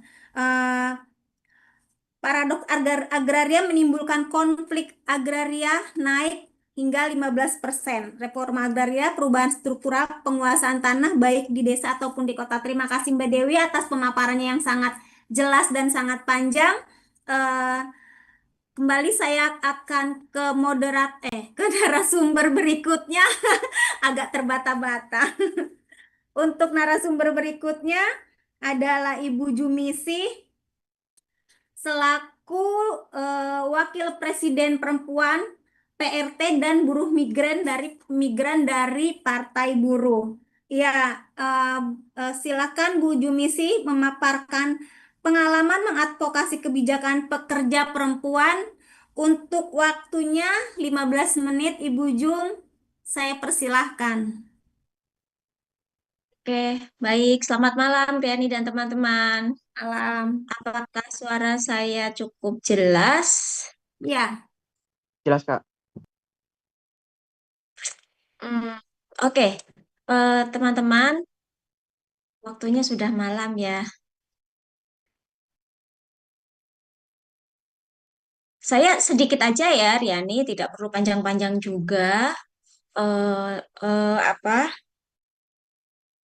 Mungkin dari yang tadi teman-teman sampaikan, kita sudah membahas situasi global, nasional, gerakan buruh, gerakan rakyat, kemudian ada eh, bagaimana reforma agraria itu terjadi, yang tadi Mbak Dewi sampaikan gitu.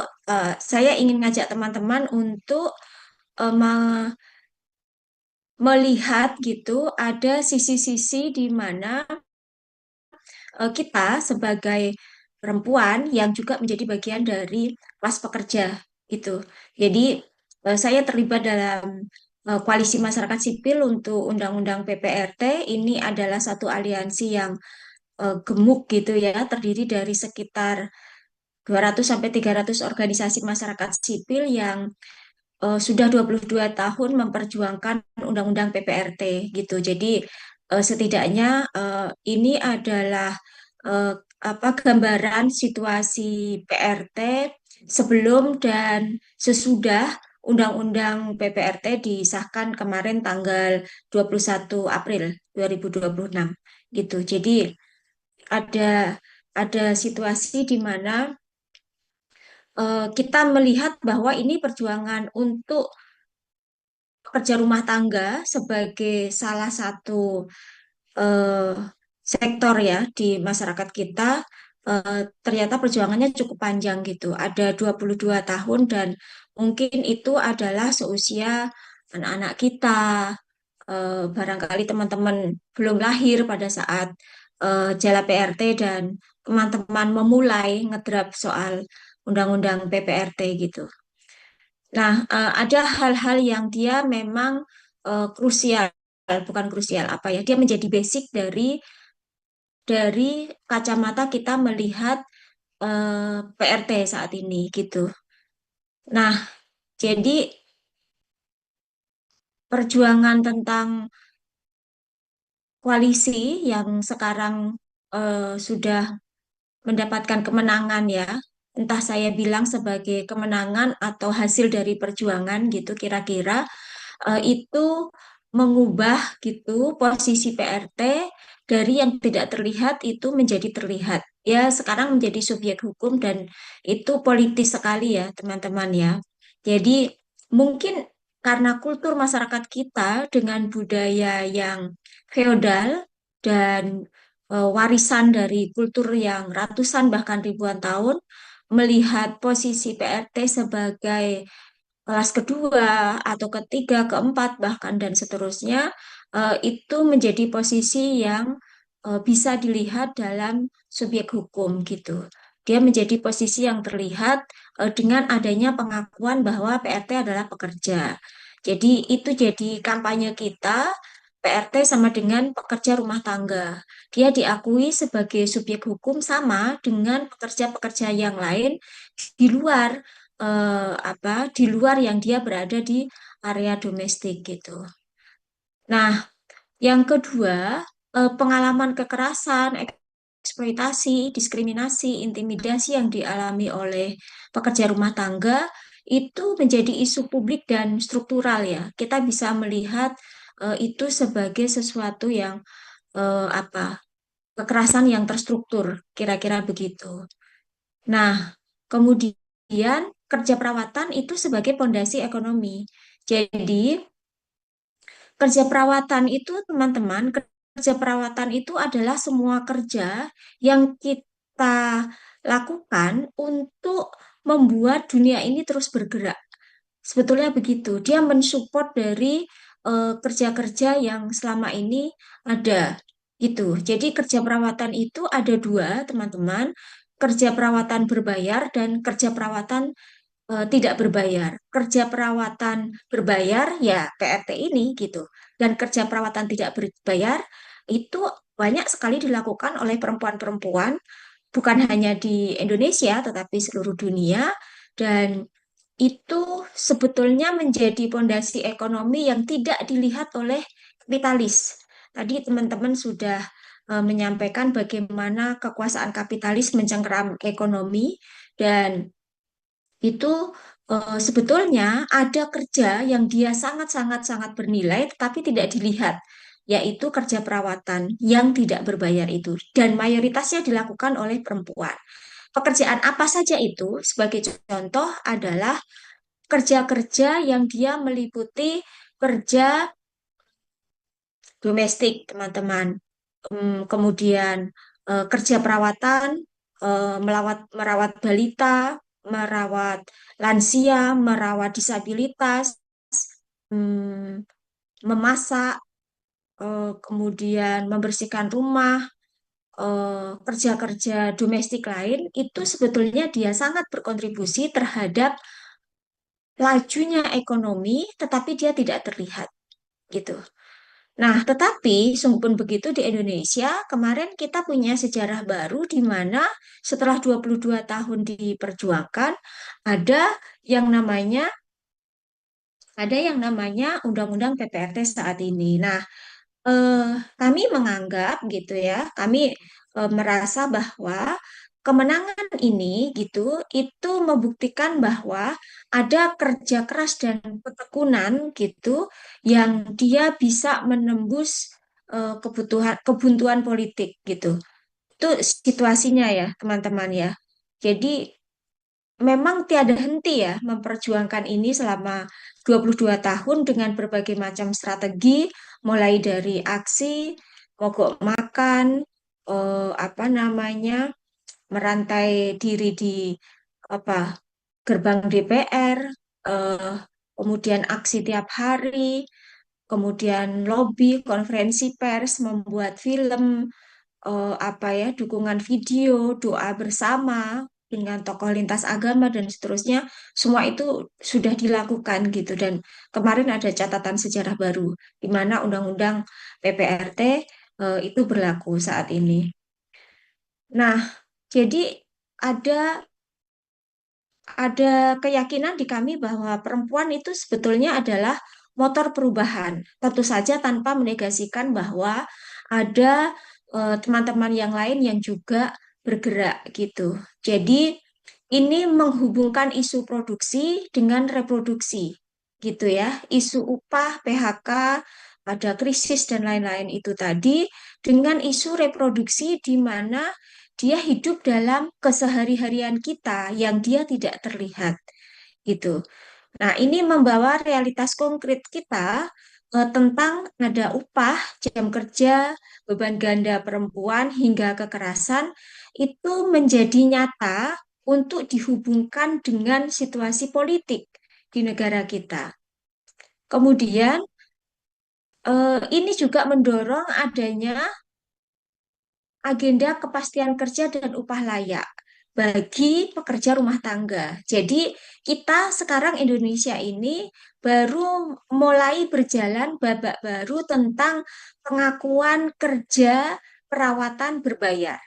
Nah, nantinya gitu ya, bayangan saya entah kapan, 10 tahun ke depan, kita bisa mengajukan, mengaktualisasikan bagaimana ada kerja perawatan yang selama ini tidak berbayar itu, yang kebanyakan dilakukan oleh perempuan, ibu rumah tangga, ibu, istri, anak perempuan, itu menjadi kerja yang dihitung dan bernilai dan dihormati oleh negara kita, gitu. Nah, belajar dari Undang-Undang PPRT, sebetulnya perubahan-perubahan yang terjadi ini butuh basis massa, butuh solidaritas, dan butuh kepemimpinan perempuan. Di sini kita menggarisbawahi bahwa keterlibatan perempuan dalam semua lini atau level gerakan itu menjadi kebutuhan utama. Dia tidak menjadi hal yang ditinggalkan, justru menjadi kebutuhan untuk perempuan ada dalam setiap lini perjuangan itu. Gitu.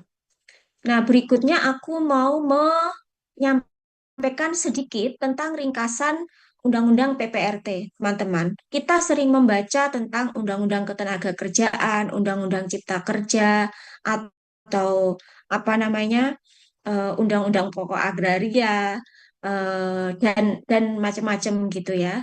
Nah, ini ringkasan undang-undang ini saat ini ya, itu belum mendapatkan nomor, belum masuk tercantum di dalam lembaran negara, tapi ini berdasarkan apa yang ada di dalam draft bersih yang sudah kita sebar ke teman-teman dan aku bisa menjelaskan sedikit tentang hal itu. Jadi intinya teman-teman, tujuan atau maksud dari adanya undang-undang ini itu adalah memberikan perlindungan dan kepastian hukum bagi PRT, mencegah kekerasan, eksploitasi kekerasan, gitu. Kemudian mengatur hubungan kerja yang harmonis dalam tanda kutip dan menjunjung tinggi nilai kekeluargaan, kemanusiaan, keadilan, meningkatkan pengetahuan, keahlian, dan keterampilan PRT, dan meningkatkan kesejahteraan. Di sini saya ingin menggarisbawahi soal apa namanya, mencegah segala bentuk diskriminasi, eksploitasi, kekerasan, dan pelanggaran hak PRT gitu ya, teman-teman ya. Maksudnya itu sebetulnya karena PRT sudah diakui sebagai pekerja gitu di Indonesia, maka selayaknya dia mendapatkan perlindungan hukum. Artinya negara hadir gitu. Tetapi tentu saja situasi yang selama ini terjadi itu tidak otomatis bisa cepat berubah seperti kita membalikkan telapak tangan, teman-teman.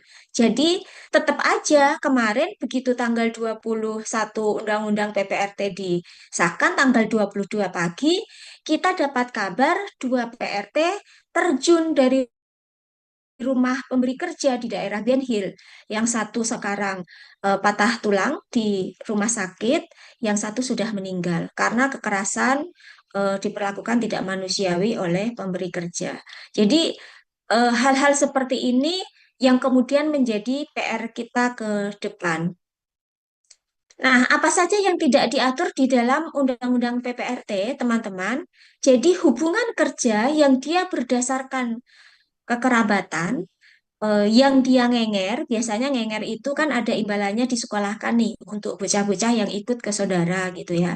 Santri di pesantren, abdi dalam yang di keraton-keraton, itu dia tidak termasuk yang tercover di dalam undang-undang ini gitu. Kenapa?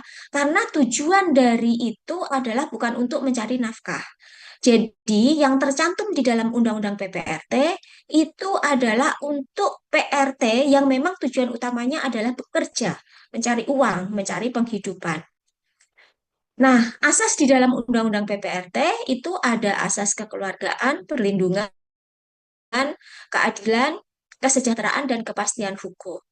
Asas kekeluargaan ini menjadi pendiskusian yang alot dalam proses draft ke draft, teman-teman, karena banyak pihak berargumentasi, bahkan sekarang setelah undang-undang ini disahkan, itu mengkhawatirkan bahwa hubungan yang sudah terbangun baik antara PRT dengan pemberi kerja nanti menjadi kaku, menjadi formalis banget, menjadi tidak kekeluargaan lagi, padahal sudah cukup baik. Anggota dewan pun banyak ketakutan seperti itu. Akhirnya, asas kekeluargaan itu dicantumkan di dalam Undang-Undang PPRT di nomor 1, teman-teman. Saking kalau saya bilang bahwa undang-undang ini adalah undang-undang yang cukup kompromis ya, teman-teman, dari sisi isian, karena dari tahun 2004 sampai dengan hari ini itu sudah 68 kali direvisi. Jadi bisa dibayangkan ketentuan-ketentuan yang dulunya sangat idealis, sekarang ini sampai pada titik yang kompromis. Sungguh pun begitu, Maaf ya, waktunya 1 menit lagi. ya, oke. Sungguh pun begitu, teman-teman. Ini adalah hal yang layak kita apresiasi. Nah, hal yang tidak berubah itu adalah terkait dengan hubungan sosiokultural yang dia memang berdasarkan kearifan lokal yang sudah berjalan selama ini. Nah, ini juga menarik, teman-teman. Di dalam Undang-Undang PPRT itu ada 10 jenis klasifikasi pekerjaan yang dilakukan oleh PRT. Jadi ini klasifikasi ini untuk mendorong supaya tidak semua pekerjaan itu dilakukan oleh satu PRT karena itu bisa membuat PRT tipes sehingga ada pilihan jenis pekerjaan. Nah, dari semuanya ini teman-teman, saya ingin menyampaikan karena waktunya tinggal 1 menit adalah eh, ada 2 hal yang kemudian krusial. Yang pertama adalah tentang pengakuan bahwa PRT adalah pekerja, itu menjadi pondasi untuk masuk ke ranah hubungan kerja. Yang kedua adalah adanya perjanjian kerja tertulis antara PRT dengan pemberi kerja, gitu. Jadi perjanjian kerja itulah yang kemudian menjadi modal gitu untuk membangun kewajiban antara PRT dan pemberi kerja, hak PRT dan hak pemberi kerja. Itu sama-sama diikatkan diri dengan perjanjian kerja tertulis. Nah, itu teman-teman. Jadi tidak ada yang ditakutkan eh, karena ini banyak menjadi pendiskusian nyinyir di media sosial bahwa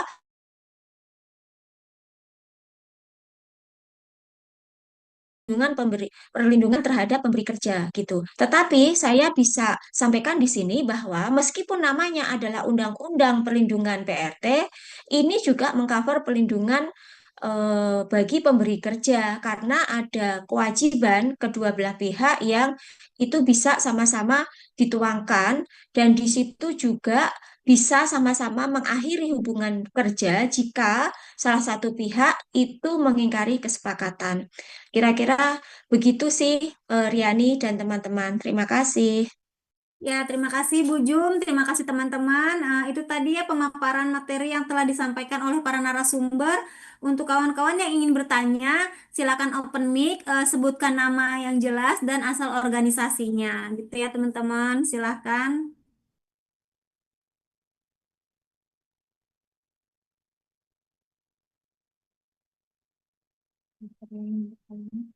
Masih, apa ada yang mau bertanya, teman-teman?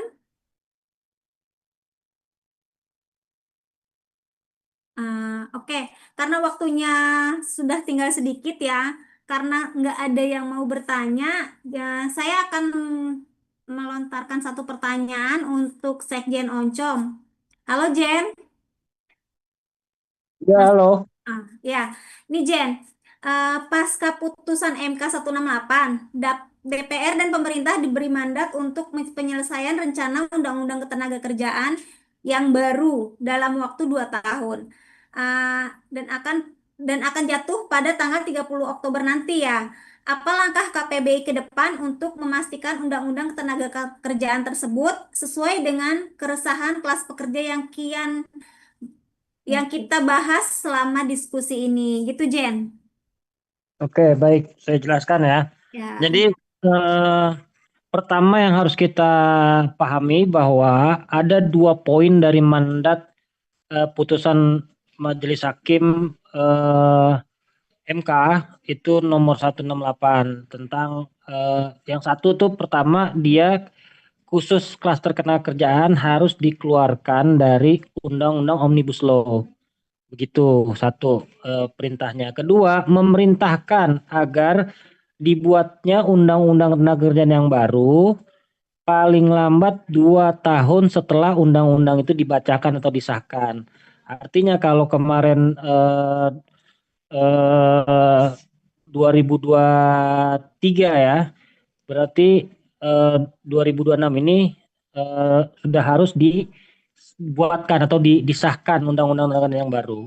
Nah, apa langkah-langkah teman-teman serikat buruh untuk bisa mengintervensi undang-undang nanti yang disahkan benar-benar mengakomodir kepentingan kelas pekerja atau buruh? Karena undang-undang yang dibuat nanti kan itu diserahkan kepada pembuat undang-undangnya tuh. Jadi inisiatifnya inisiatif DPR. Nah, kita sama-sama tahu isinya DPR itu pasti mayoritas adalah kalangan pemodal. Belum ada representasi dari kelas pekerja atau buruh, dan bahkan partai buruh aja belum bisa tembus sampai ke parlemen. Artinya sangat rentan tuh undang-undang itu tidak mengakomodir kepentingan buruh. Jadi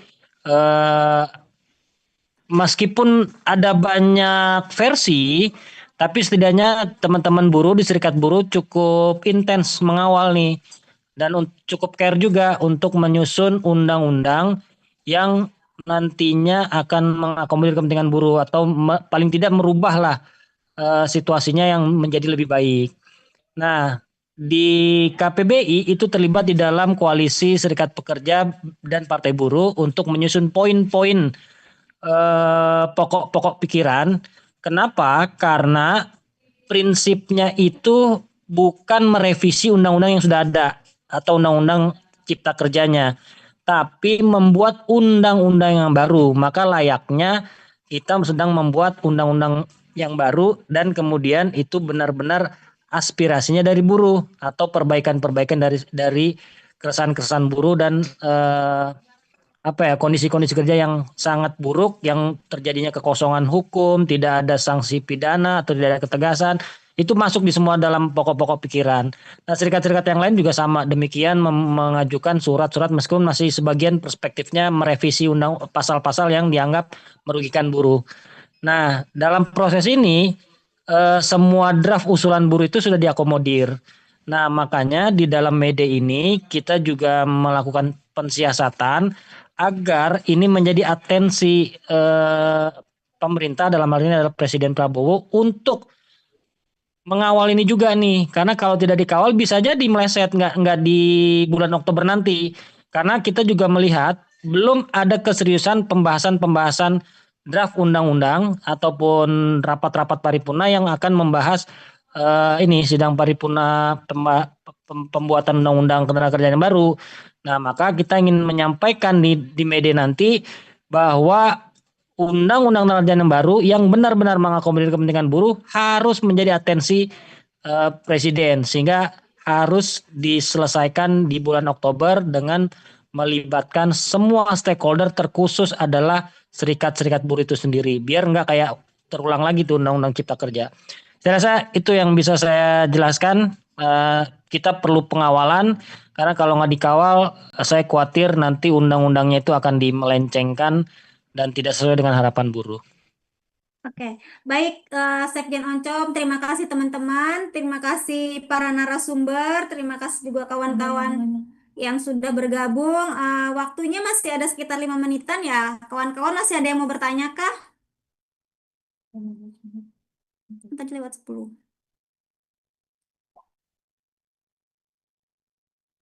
Masih adakah yang mau bertanya teman-teman? Adakah? Oh, Fajar Handayani ya mau bertanya nih, melambaikan tangan nih. Jadi nggak? Ya, Sebutkan nama atau dan asal organisasinya dari mana gitu ya. Teh. Eh, aku Fajar dari SMKP, Kak. Aku mau tanya gimana, aku masih bingung nanti gimana perwujudan reformasi agraria di perkotaan, karena tadi kan dibilang kalau itu akan menyasar oligarki-oligarki. Tapi reformasi agraria atau land reform kan pasti ada hubungannya dengan relokasi, termasuk relokasi warga. Nah, itu nanti apa bedanya dengan penggusuran dan juga bagaimana caranya agar kan pasti nanti ada banyak yang resisten untuk relokasi. Nah, itu bagaimana, Kak? Terima kasih.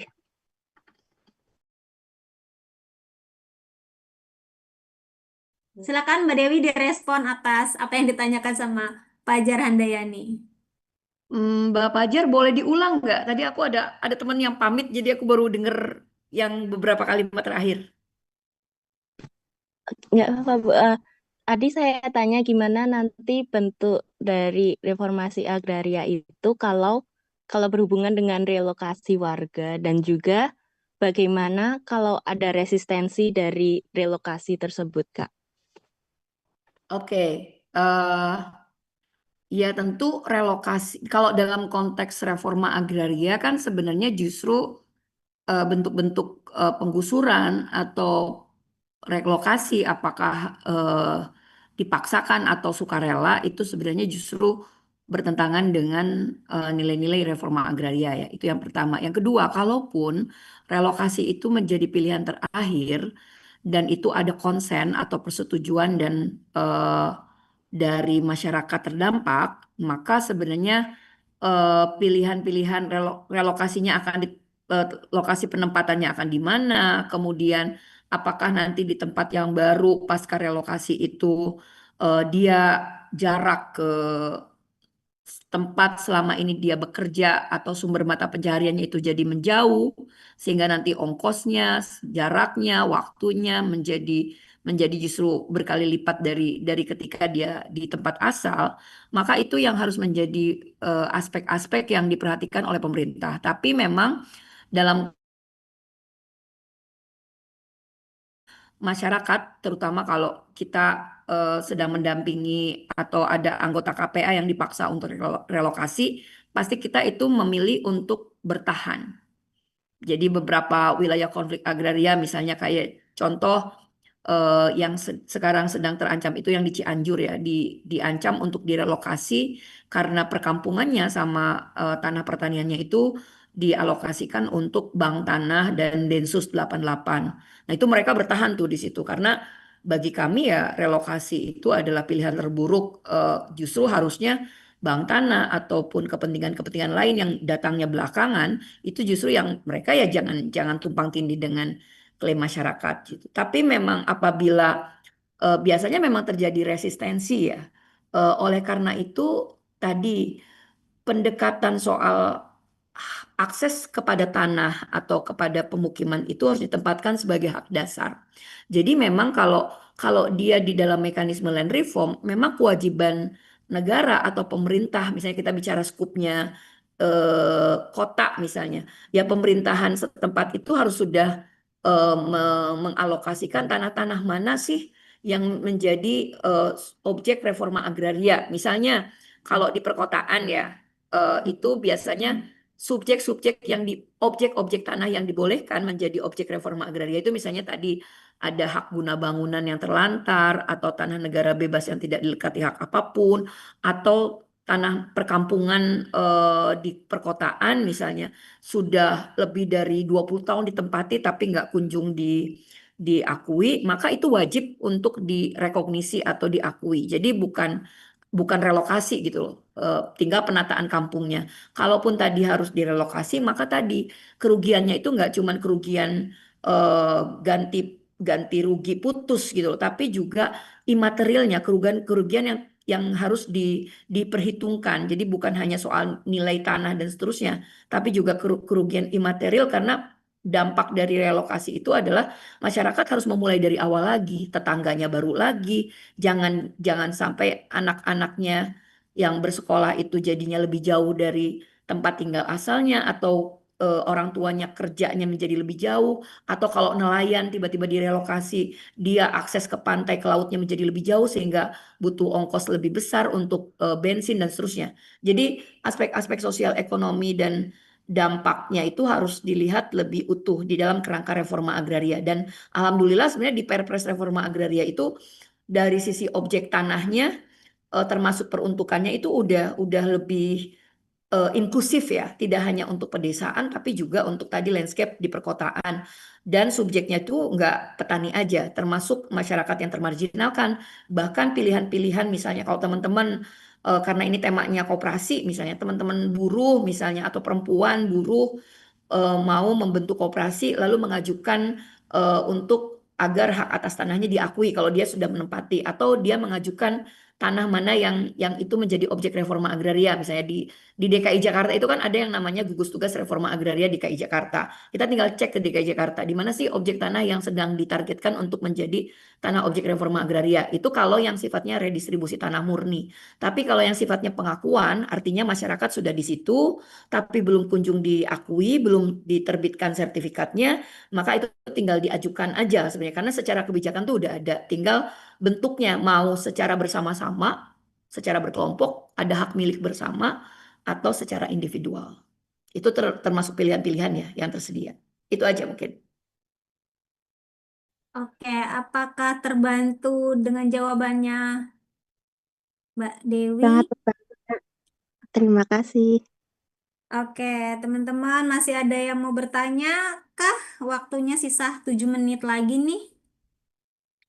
Hmm, kalau nggak ada, kita closing statement ya dari para narasumber. Hmm, boleh.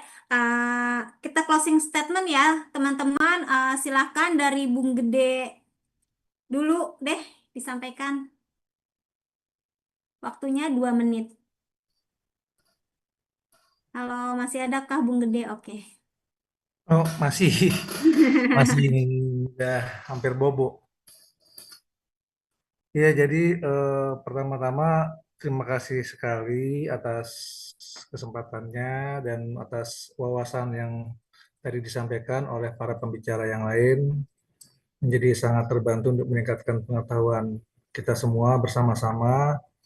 Semoga dalam May Day kali ini kita bisa melihat banyaknya capaian-capaian dari perjuangan-perjuangan yang sudah dilakukan oleh kawan-kawan tadi. Mbak Jum bercerita mengenai capaian perjuangan dari teman-teman pekerja di rumah tangga yang selama ini pekerjaannya banyak diabaikan, yang hak-hak mereka atas nilai dari produksinya tidak dikembalikan, sehingga mereka tidak bisa mendapatkan daya beli yang baik. Sehingga inilah waktunya kalau ada teman-teman pekerja di rumah tangga ada kebutuhan seperti itu, ada kebutuhan teman-teman petani juga untuk mendapatkan nilainya atas bumi, yaitu berupa tanah, objek reforma agraria, dan kita sangat yakin bahwa untuk menjadi negara maju, struktur tanah harus dibuat menjadi adil, karena banyak sekali pengalaman negara-negara terutama di Asia Timur seperti Jepang, di Taiwan, di Singapura bahkan atau di Korea Selatan itu semua sudah melalui proses reforma agraria dengan mungkin bentuk yang berbeda-beda, tapi intinya mereka sudah merapihkan, mereka sudah mengatur secara mendasar struktur penguasaan tanahnya sehingga berhasil menjadikan fondasi untuk mengubah negaranya menjadi negara industri yang maju yang berkecepatan tinggi. Dan begitu pun juga apa kepentingan kelas pekerja kita itu sangat betul tadi yang disampaikan oleh Bung Oncom bahwa eh, kepentingan utama dari kaum buruh di Indonesia dan juga seluruh rakyat Indonesia adalah perdamaian. Karena dengan perdamaian situasi ekonomi bisa menjadi normal kembali, harga-harga bisa menjadi normal dan daya beli kembali membaik, dan juga untuk tuntutan kerja, artinya kita membutuhkan industrialisasi, kita memerlukan lapangan kerja yang luas yang berdaya beli tinggi gitu. Demikian dari saya, kelamaan juga ya. Terima kasih. Oke, terima kasih Bung Gede Sandra. Uh, Selanjutnya dari Sekjen Oncom, closing statementnya, Jen, 2 Oh ya, menit oke. waktunya. 2 menit ya. Jadi Ya, gini, tadi kan kita diskusinya berawal dari soal apa ya, situasi geopolitik internasional yang pasti akan berdampak terhadap situasi ekonomi politik dan yang sudah-sudah misal saya ambil contoh waktu COVID-19, pandemi COVID-19 itu juga pemerintah melakukan upaya-upaya penyelamatan atau melakukan deregulasi istilahnya gitu ya, ada penyesuaian-penyesuaian, tapi regulasi itu selalu orientasinya adalah penyelamatan terhadap dunia usaha, memberikan karpet merah, kemudahan-kemudahan bagi dunia usaha atau para pemodal, semisal kayak insentif pajak, terus kemudian dapat subsidi BBM industri, tapi BBM di sektor pabrik kemudian dinaikkan atau dilempar kepada mekanisme pasar sehingga memberatkan rakyat gitu loh. Pedagang-pedagang kaki lima tidak boleh berjualan sehingga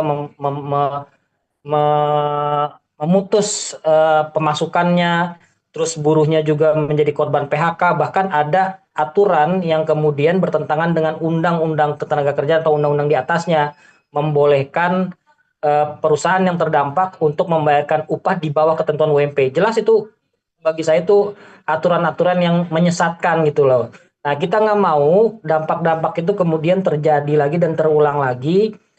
Apapun bentuk resolusinya nanti yang akan diskemakan oleh pemerintahannya Prabowo, buruh harus punya strategi untuk menyelamatkan atau menyelamatkan ininya ya, tingkat kesejahteraannya, termasuk perlindungan buruh, hak normatifnya, ya tentunya dengan cara berkonsolidasi dan juga punya tawaran-tawaran terhadap isu-isu strategis yang harus dimenangkan. Dan ini untuk menunjukkan di mana posisinya Prabowo, berpihak pada kelas pekerja atau berpihak pada kelas pemodal, kan kira-kira kayak gitu. Nah, dalam kerangka media ini juga kita akan menyampaikan tuh secara langsung, dan kita berharap semua hal-hal yang berkaitan dengan menurunnya tingkat kesejahteraan buruh dan meminimalisir perlindungan hak buruh itu bisa diperkuat dan diperbaiki di dalam undang-undang ketenagakerjaan yang baru. Jika memang benar-benar pemerintahan Prabowo itu peduli terhadap nasib kelas pekerja yang butuh di backup. Jangan lagi nge-backup para pemodal, memberikan kemudahan-kemudahan para pemodal, apalagi memberikan insentif atau peluang bisnis untuk dimonopoli dan kemudian memperkaya mereka orang, para elit-elit politik dan juga termasuk para oligarkinya. Dan ini udah saatnya buruh harus menyatakan sikap, buruh harus benar-benar dipedulikan, termasuk juga tadi tuntutan kita soal sebenarnya bukan dalam rangka untuk mendikotomikan soal perspektif reforma agrarianya, tapi ini bagian dari keresahan buruh yang memang harus dilindungi hak dasar warga negaranya untuk mendapatkan tempat tinggal yang layak, karena buruh adalah orang yang kesulitan untuk mengakses tempat tinggal yang layak. Kira-kira begitu. Oke, terima kasih Sekjen Oncom Damar Pancamulya. Selanjutnya dari Mbak Dewi dong, closing statementnya sedikit aja, 2 menit waktunya. Ya, makasih Mbak Riani. Jadi kawan-kawan semuanya, menjelang May Day tentu kami berharap tentu agenda reforma agraria tetap menjadi bagian dari agenda perjuangan kaum buruh di May Day 2026. Bagi kami tentu, dan ini seringkali didiskusikan dengan KPBI ya bersama teman-teman konfederasi buruh lainnya, bahwa sebenarnya kalau kita mau memperbaiki relasi desa kota yang seringkali sebenarnya dalam kacamata gerakan reforma agraria ini seringkali justru kota ialah yang banyak menghisap pedesaan karena orientasi ekonomi politik yang lebih berbasiskan pada pengerukan sumber daya alam, terutama tanah atau proyek-proyek yang bersifat lapar tanah itu memberikan tekanan kepada tanah-tanah di pedesaan sehingga dia terlepas dari tangan-tangan petani, dari tangan-tangan buruh tani, masyarakat pedesaan, perempuan di pedesaan yang menggantungkan hidupnya kepada budaya agraris dan pertanian. Nah, sehingga untuk memperbaiki itu memang harus dilakukan agenda reforma agraria supaya situasi agrarianya menjadi tidak timpang bagi masyarakat yang selama ini menggantungkan hidupnya kepada tanah, utamanya tentu bagi kaum tani yang merupakan kelompok utama dari yang selama ini memperjuangkan agenda reforma agraria. Nah, kita bisa bayangkan kenapa selama ini justru relasi desa kota itu saling menghisap, karena memang penggusuran, perampasan tanah yang terjadi di pedesaan itu membuat banyak masyarakat pedesaan lari ke kota-kota untuk mencari peruntungan hidup yang lebih baik karena tanahnya sudah lepas atau digusur, dirampas dan seterusnya.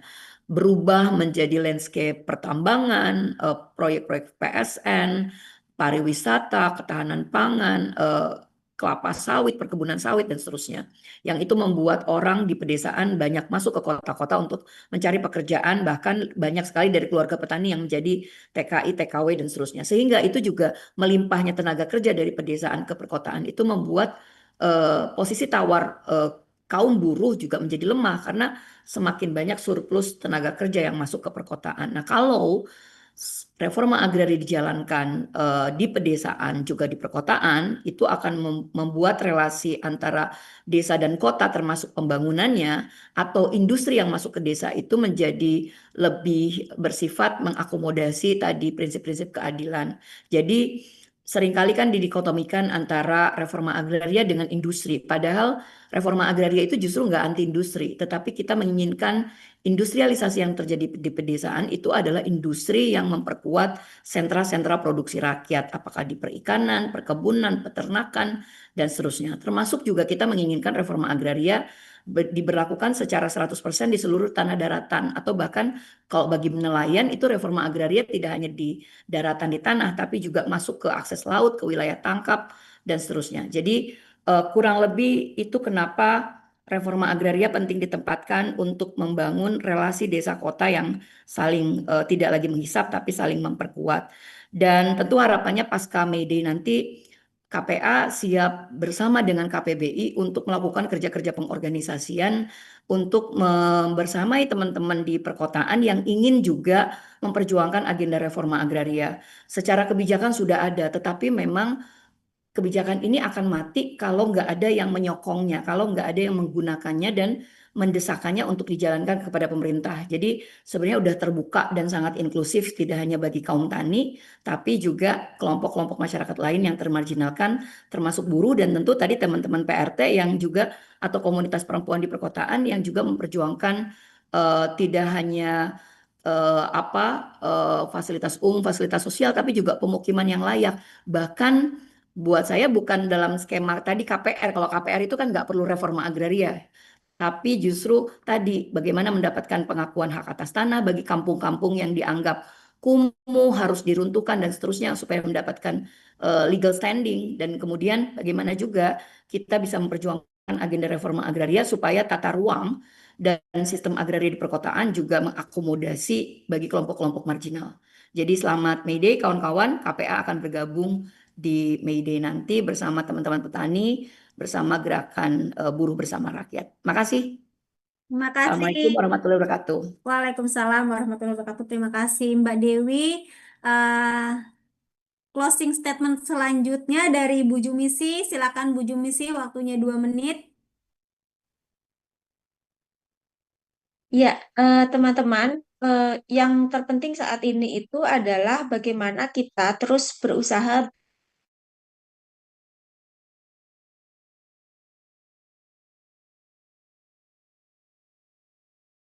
punya Ya. pola-pola pengorganisir yang dia dinamis gitu. Jadi dia bisa masuk ke semua sektor di masyarakat kita dan tentu saja dengan melibatkan perempuan, komunitas perempuan-perempuan akar rumput karena di sanalah ruang-ruang penindasan eksploitasi itu terjadi. Jadi perempuan yang diberi ruang dan kemudian difasilitasi untuk terus bergerak, berkembang, mengaktualisasikan diri itu dia adalah perempuan-perempuan yang bisa menjadi agen perubahan di negara kita. Aku pikir begitu, Riani. Selamat Medi juga, teman-teman. Secara nasional, saya lihat ada kawan-kawan dari berbagai daerah. Terima kasih sudah berdiskusi sampai selarut ini. Semangat!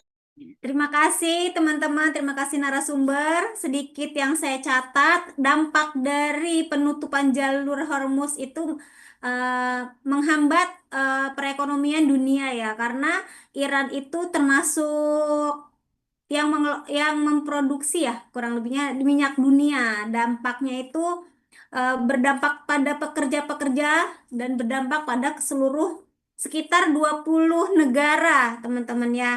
Untuk dampak dari penutupan jalur Hormuz ini eh, membuat kepastian kerjanya yang tidak tepat, tidak ada kepastian kerja, jam kerjanya yang tidak pasti juga, upah yang di bawah ketentuan itu salah satu dampak dari permasalahan ini. Eh, bagaimana rakyat Indonesia tepatnya bisa memiliki tempat tinggal yang murah, yang layak kalau upahnya saja tidak bisa mencukupi untuk kebutuhan hidup kita sehari-harinya begitu. Sedikit saja yang saya catat dan untuk capaian selamat juga atas capaian teman-teman PRT yang sudah berjuang panjang lebih dari 20 tahun sampai akhirnya ada undang-undang yang ditetapkan pada tanggal 21 April lalu.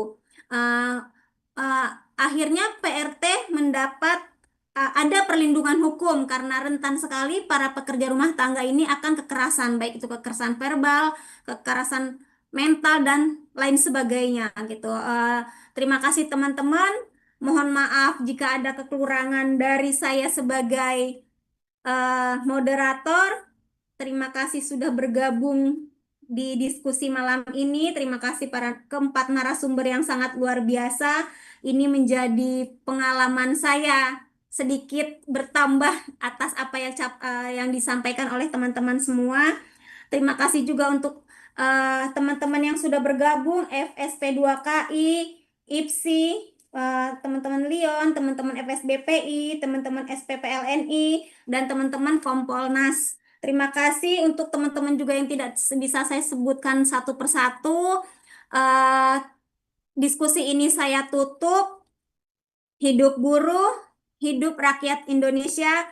Assalamualaikum warahmatullahi wabarakatuh. Teman-teman kita foto bersama dulu ya.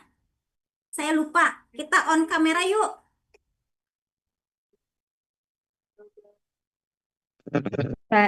Baik, diperintah sama Riani kita. Enggak.